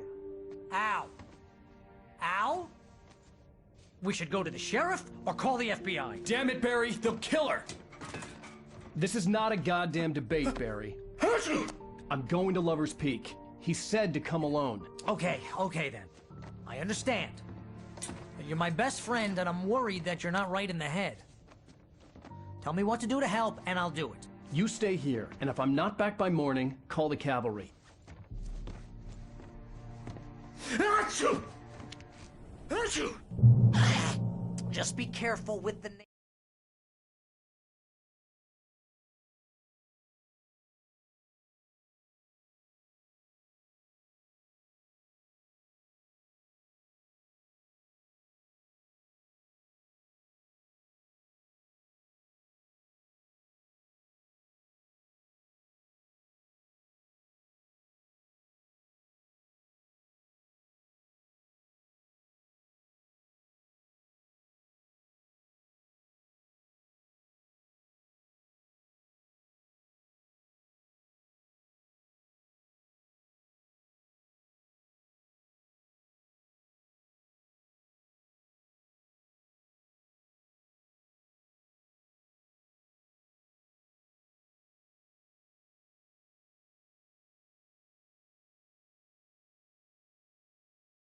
Natives, Al. These yokels are dangerous. Everybody hates a tourist, or it'll be Deliverance all over again. Achoo! Bless you. Oh, this place is trying to kill me. I'll bet there's mold in here, spores, poison ivy, God knows what. This is so not worth a 15% commission.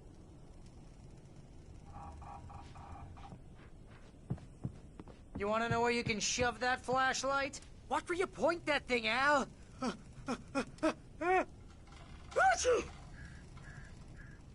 Stop it, Al! Stop it! You're giving me a migraine, Al.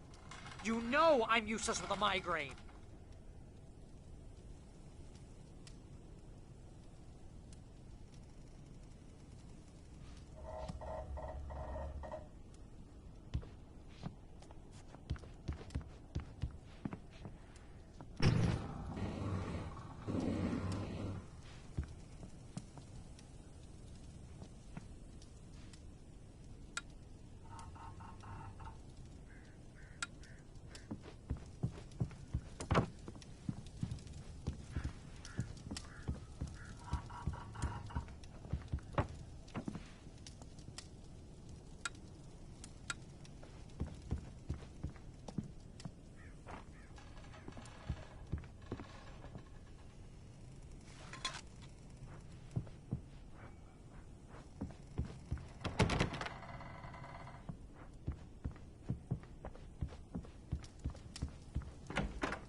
I knew I should have gone to the cops.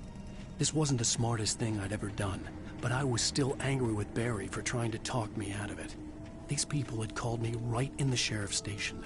The cops wouldn't scare them, and they had Alice. I'll wait here, Al.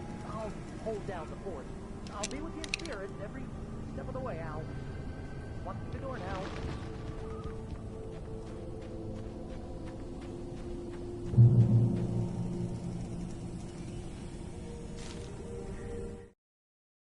Barry had never gotten along with Alice, but he knew Alan loved her with an almost frightening intensity. And now something had happened to Alice.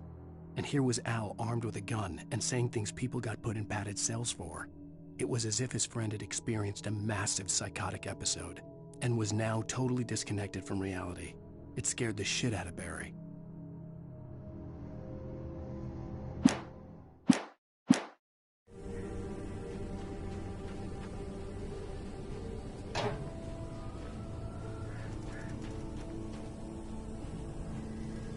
Barry had the keys to the car he rented. Wasn't a long walk to the visitor center, and it wouldn't be any use to me in the forest.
Welcome back to the show, folks. As promised, our very own Dr. Nelson has just parked his rear end in the studio. Doc, what's your Deerfest plan like?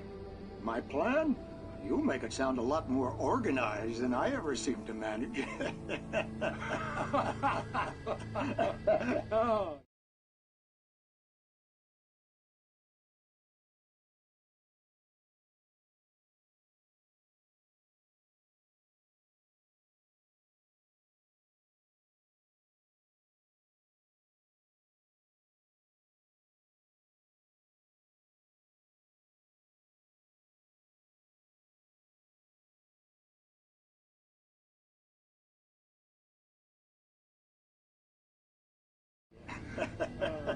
No plan, really. Just taking the atmosphere. I'm getting a little too rickety to do much more than that, you know.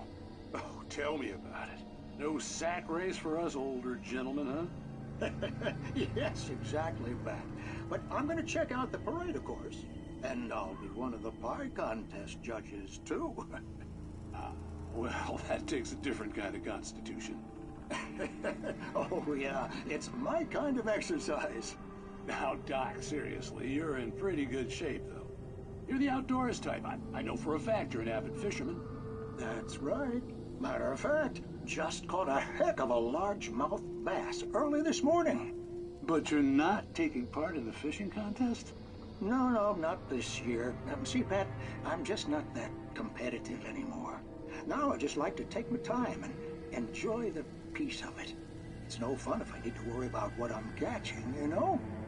Well, considering your track record, the participants are probably pretty happy you feel that way. Well, Pat, that's kind of you to say.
punishment. The cancer and cure of civilization. But some crimes are impossible to punish, especially in Night Springs. Tonight's episode, The Man in the Mirror.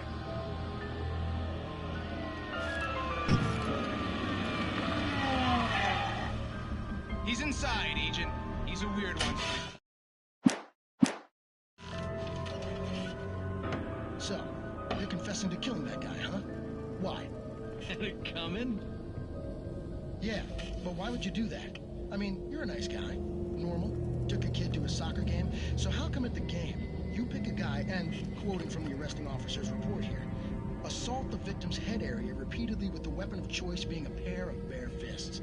Wow, that sentence really flows, huh? Maybe you're not the literary type. Okay, so you mess him up. But why? Who was that guy?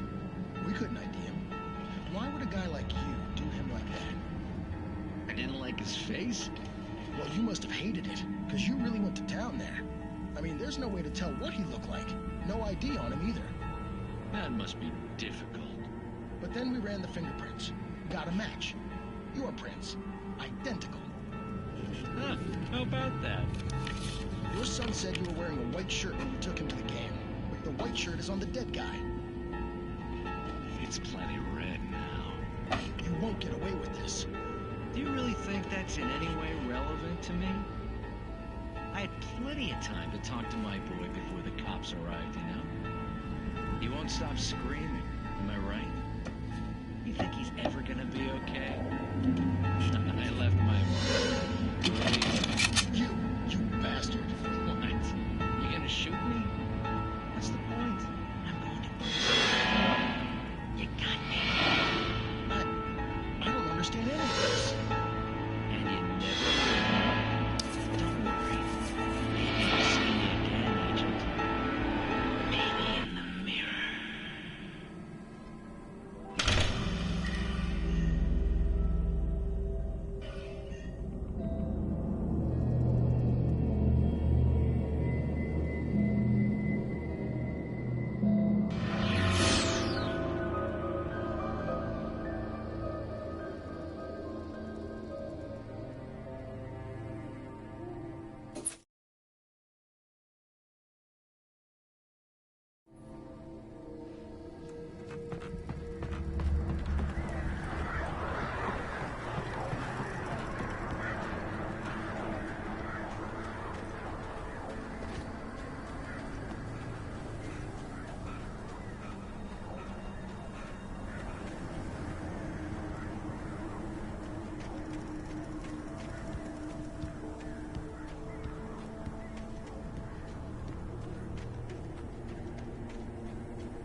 Rose knew that Rusty was in love with her, and she liked him too. She liked him a lot. He taught her to dance, and life had certainly taught her the value of a man who was gentle. He treated her well, made her smile.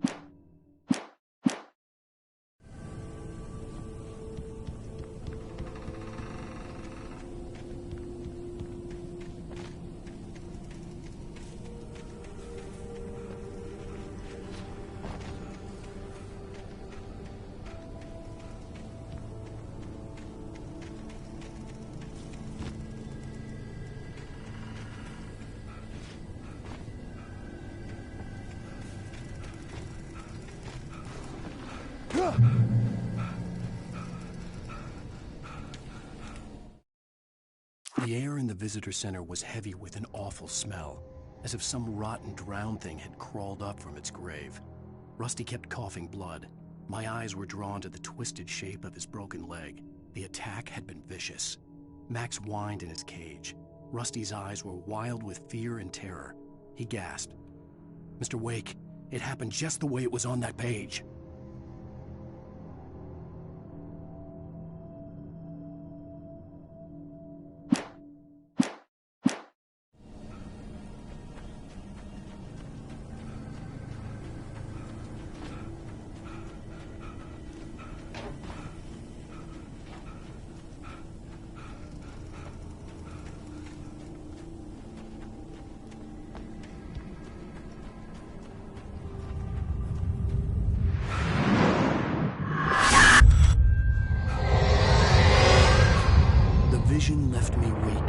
This was no head injury. Rusty? Damn. Rusty, hang on! I'm coming! Please, help me!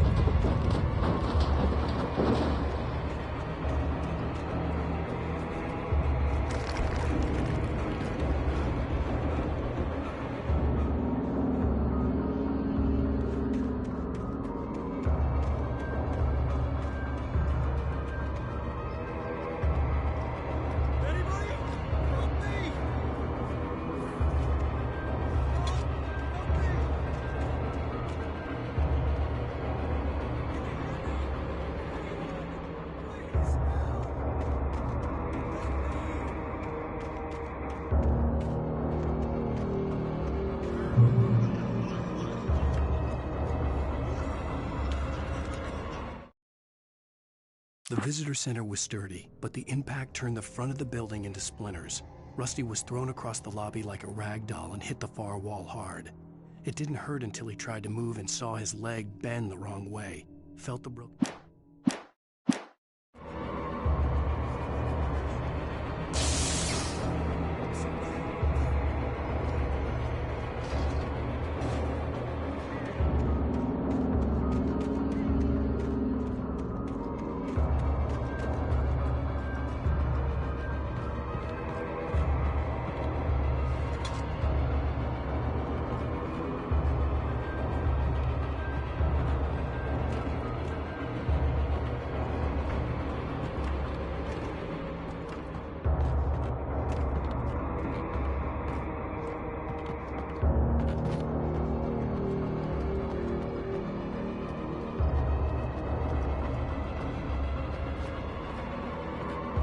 The ranger's office was locked. I'd need a key to get in.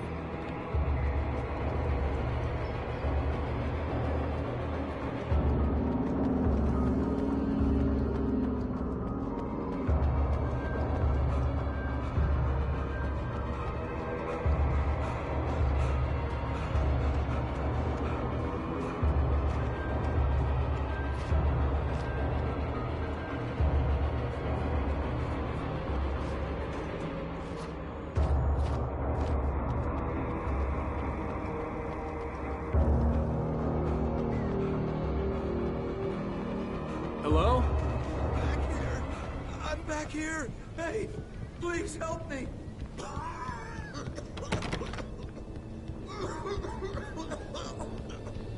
I'm here!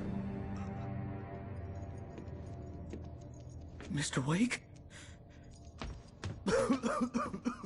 Oh, hell. It happened just the way it was on that page. I found. Came true. It knew. So dark. It'll come back for me. You must... The lights. In the office. I have the key. Okay, Rusty. Hang on. I'll be right back. Whatever did this couldn't be far. Rusty had found a page from the manuscript. It would help me understand what had happened.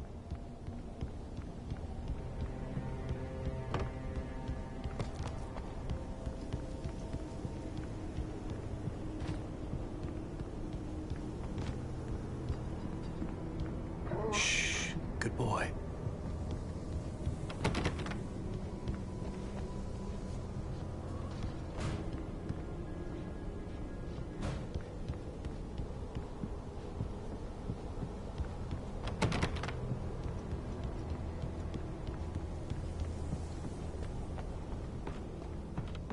The only way to make sure that Rusty was safe was to get the power running and the lights back on.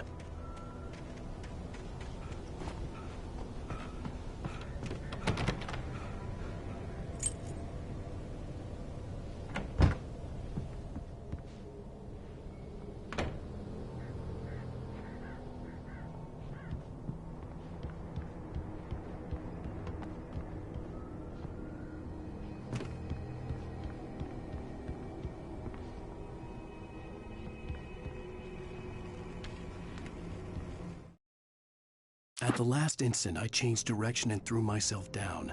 The axe splintered the trunk of a tree. I stumbled into the pool of bright light. My...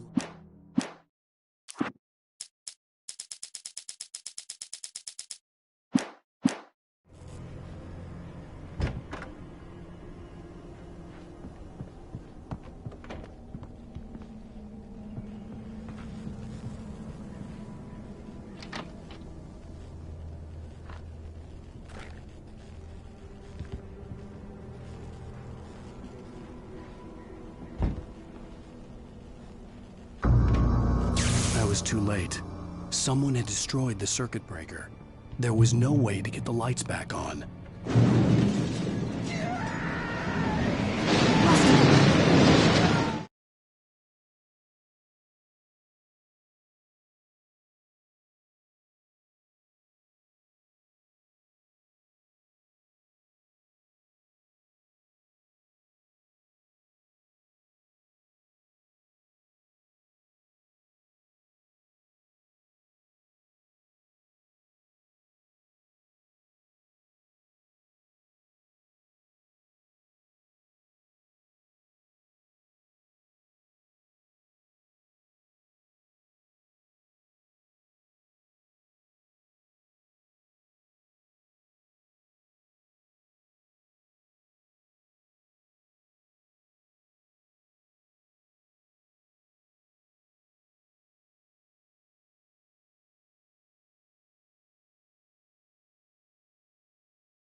ground was covered with oily patches that looked like liquid darkness.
Something had torn a mammoth-sized hole in the wall. Please don't feed the animals.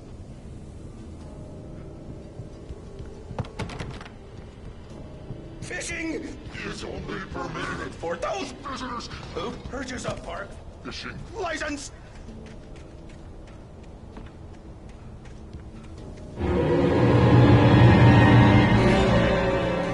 Obey the park ranger's instructions at all times.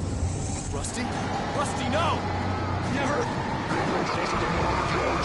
Two bears and wolves never approach any other wildlife closer than 25 yards. That must be leashed. Never leave your pet unattended. It is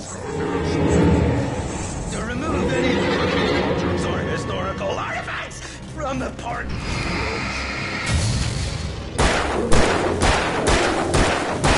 This includes even you may.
Forget about it, Barry. It's just me going crazy. Oh, jeez. Oh, jeez. You're not crazy. I wish you were crazy, but you're not crazy. Ow, be careful. Stay in the cabin. Don't open the door for anyone. I mean it.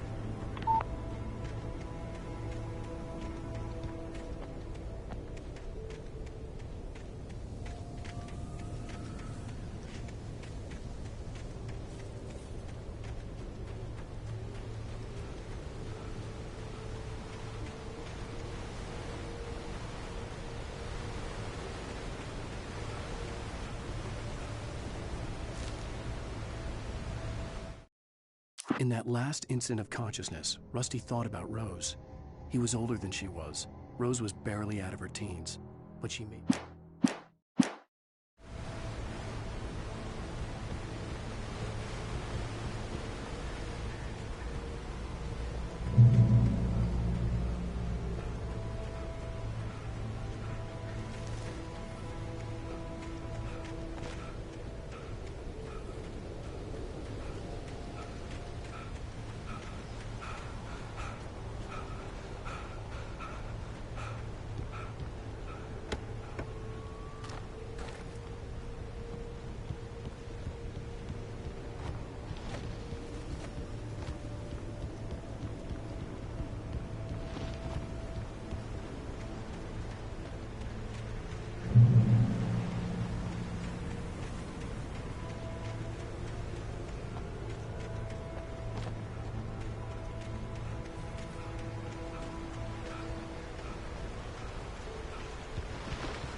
Lover's Peak was at the far end of the nature trail.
Nobody in Bright Falls seemed to know where Al was, but Rose, the waitress at the diner, had seen him. From what Barry could tell, Al pretty much fell off the face of the earth when he left the diner. Rose was just the kind of fan that Al hated, but she really tried to help. She was smart too, knew a lot about what was going on in the town, knew a lot about Al, even knew who Barry was. Barry liked her. That was no big surprise. When it came to women, Barry and Al rarely saw eye to eye.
I turned the corner, afraid of what the flashlight's beam might reveal. Suddenly, a roughly painted symbol of a torch glowed in the light. Behind it, hidden by a rock, sat a battered metal trunk.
Agent Nightingale didn't want to be in Bright Falls. These little communities revolted him. and he didn't like the trees or the coffee. He now knew that impossible horrors lurked behind the storefronts and smiles. He desperately wanted to turn the car around and just...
We gotta get moving. More of them coming. That flashlight's kid stuff. The flares will keep the bastards away.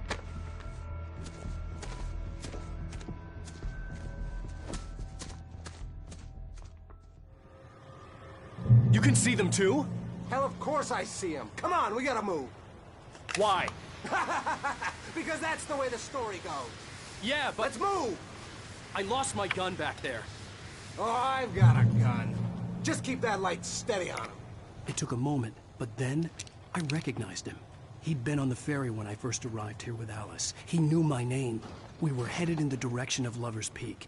There was no way this was a coincidence. He was the kidnapper. Come on, Wake! You better keep up.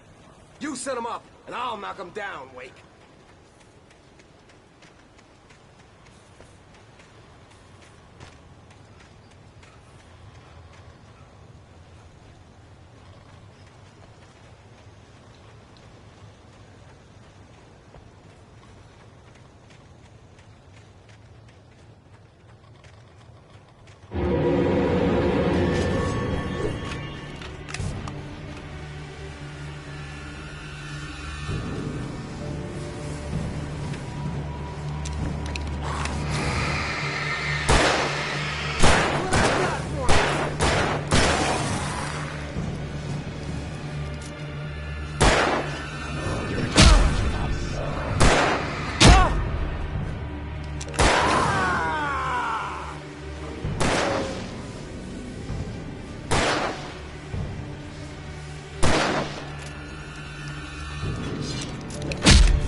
Where'd that one go?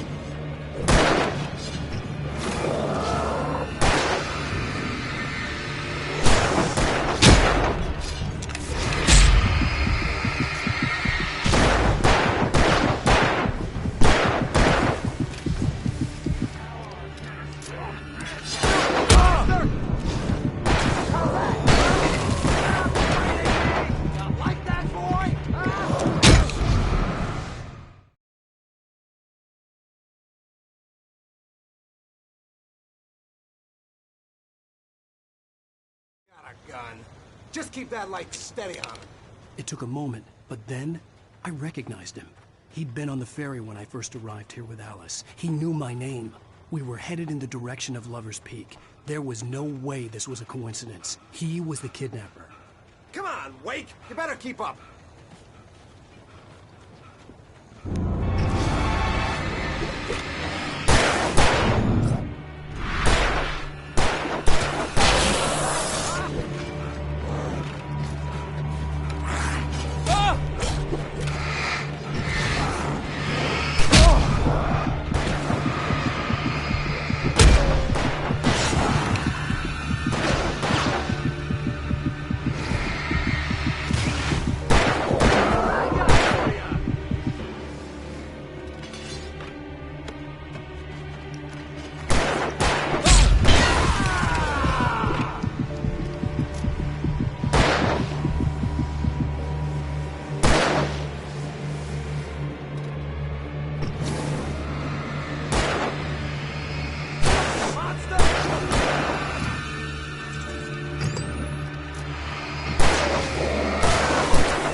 these stairs, Wake. Use the flares from the emergency box to hold them off while I get these boards off.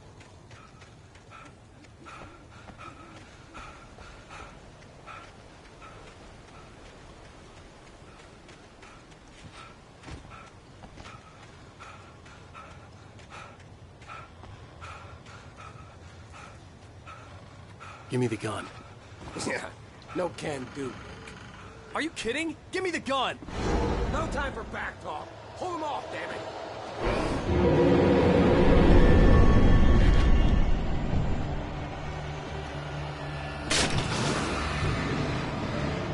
Just a little longer. Scare them off.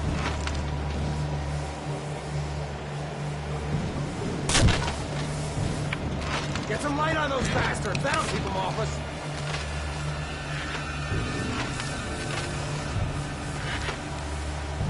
Just a little longer. I almost got it. Okay, it's open. Move it or lose it.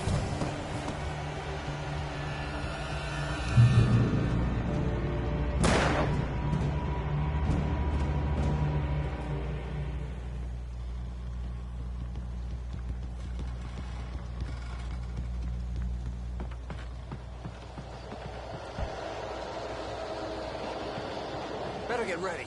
They'll be on us soon.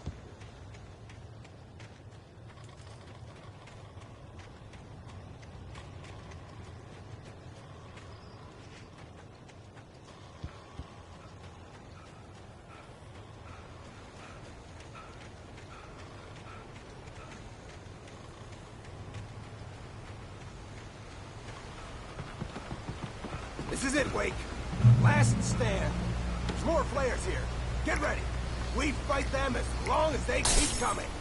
Give me the goddamn gun! They're coming! That's not how this goes. Get with the program, Wake.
Let's cut the act now. Where's my wife? I knew you were gonna say that. I read it all before. You're a hell of a writer. Congratulations. You're gonna bring about something glorious and terrible once we get you some proper editorial control. What the hell are you talking about? Where's Alice? I want the entire manuscript, or she's gonna suffer bad. You touch her though.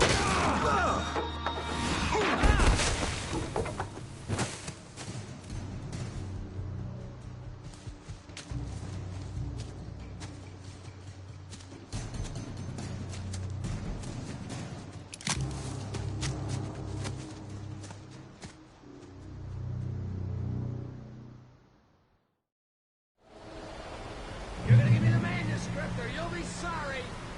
No! Come back here! I swear I'll kill you if you hurt Alice! Do you hear me? Come back here! He had Alice, and he wanted the manuscript because he thought it held some magical power, but I had no manuscript to give him.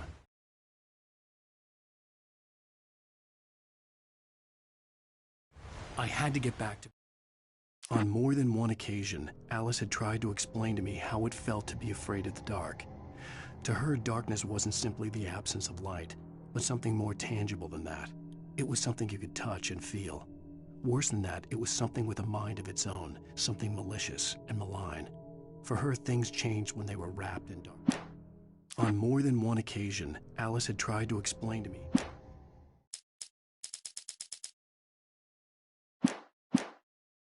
and figure out my next move.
Rusty had warned me about these traps. It hurt like hell. I was stuck.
The night had been one desperate situation after another.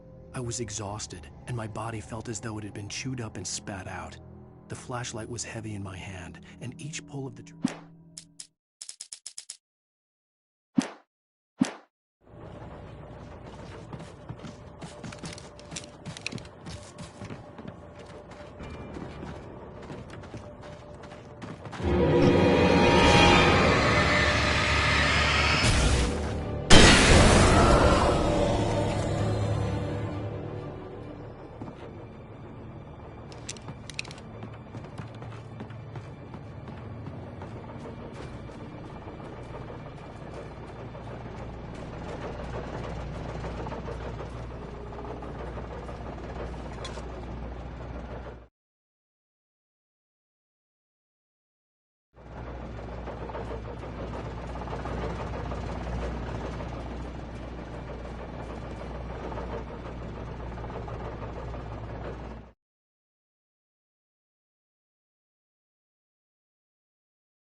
I had heard the blank ball. It made no sense. It was clear that it had just fallen here, but it was very old and obviously hadn't flown in decades. Looking at it sent a shiver down my spine.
The logging site was a mess. The modular office had been pushed off the cliff. Deputy Thornton climbed up from the wreckage excited, breathing hard from the exertion. Nobody there. It's weird. Don't you think that's weird? Bored, Mulligan let out a mighty snort. Hell, it's always...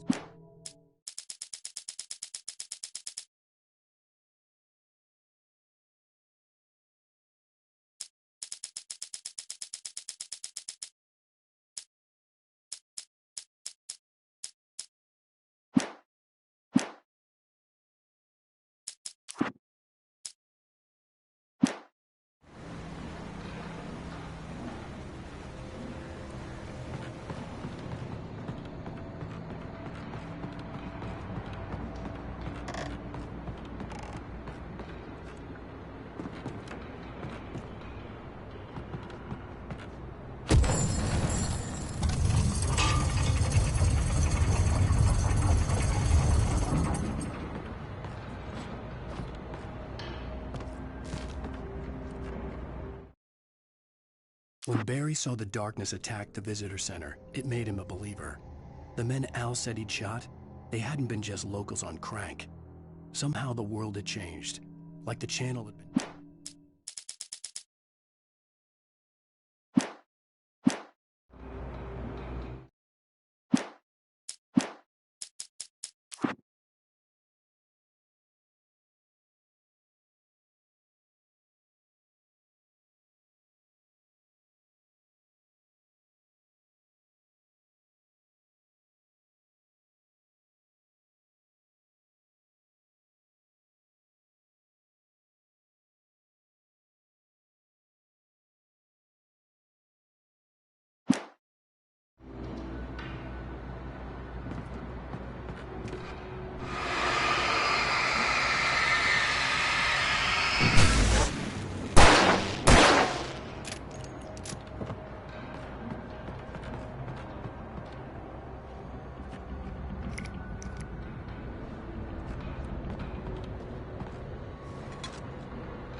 Be aware of oil makers.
Shadows stirred and the wind picked up as I ran through the forest.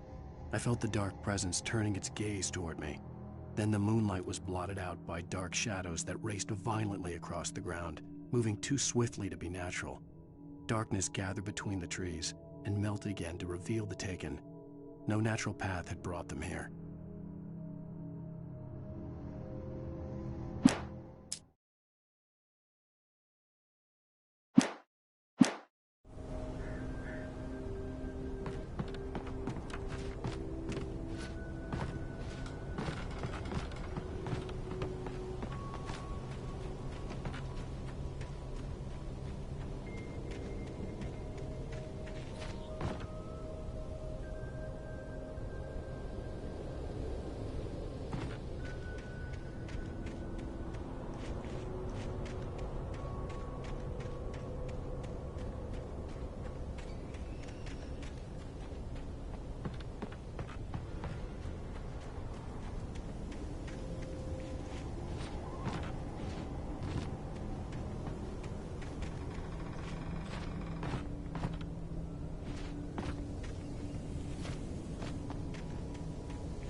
This hazardous occupation.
Barry? Ow! The porch is covered with birds. They've got all Hitchcock on me. Stay out of sight. I'm on my way. Don't open the door. What, am I crazy? Stay hidden. I'll be there soon. Just make sure you keep the lights on.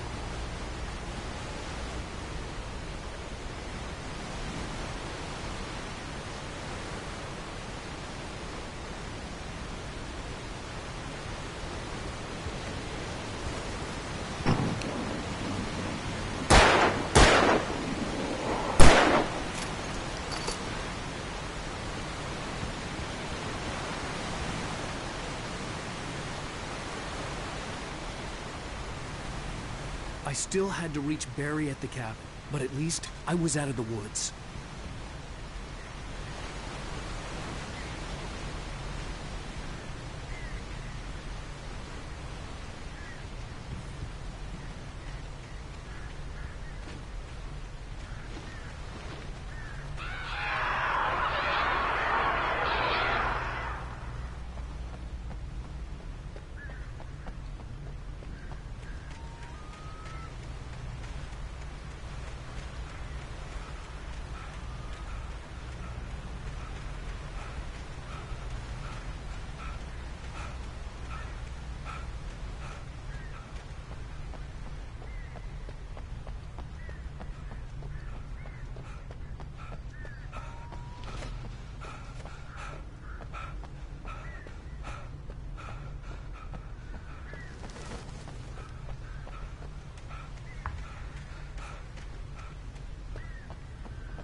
The FBI agent's command froze me in place.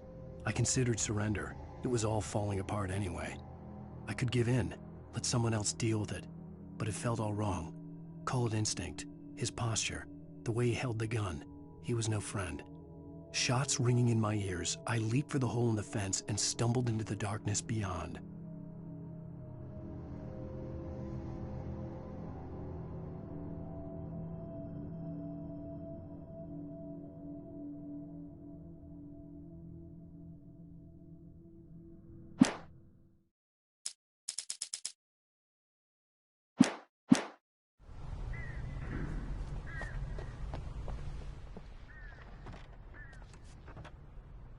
I had to find the key to the garage.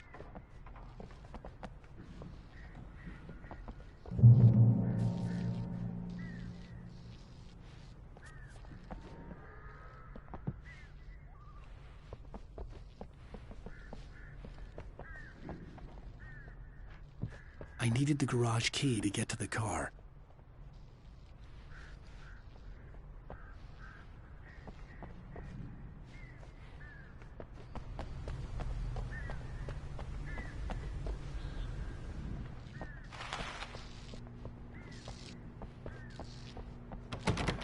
The garage key had to be somewhere nearby.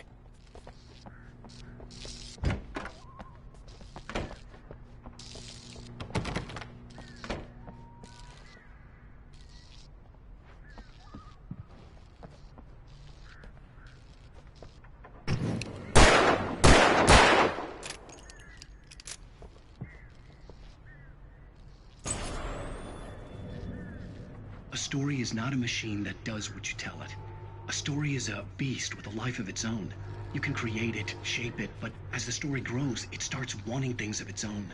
Change one thing and you set off a chain reaction of events that spreads through the whole thing. The characters have to be true to themselves. The events need to follow a logic that fits the story. A single flaw and the magic is gone. The story dies. Alice dies.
flare gun was probably the best weapon I could imagine against the dark things I was facing.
It was the kidnapper.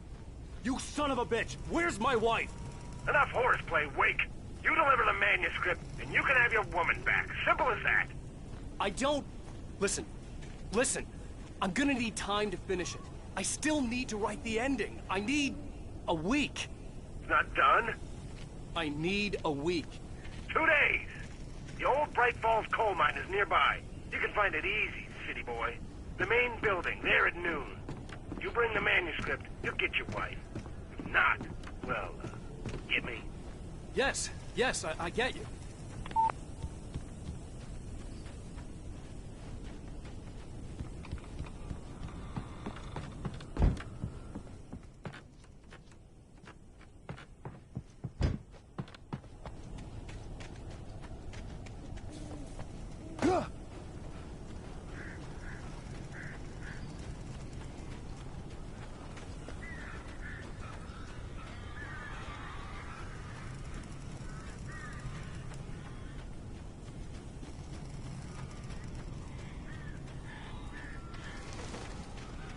Barry had talked about birds over the phone.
Hey, Al.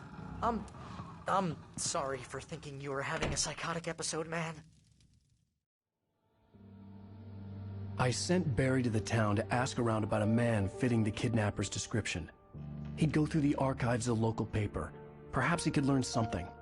Anything about the island and the cabin that had disappeared. The man wanted a manuscript. I had to try to write him one to get Alice back.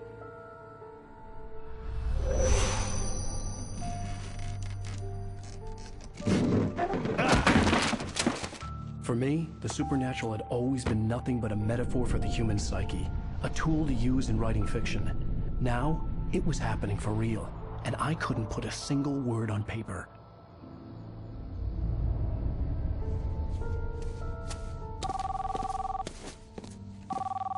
Barry Wheeler speaking. This is Rose. Rose? I found Mr. Wake's pages. Oh, you sweet, brilliant girl. Could you and Mr. Wake come get them? I live in the trailer park outside the town. We'll be there in less than an hour. Bye now. See you soon. Have a great day. Hope you come back soon. Welcome to the Oh Dear Diner. Good girl.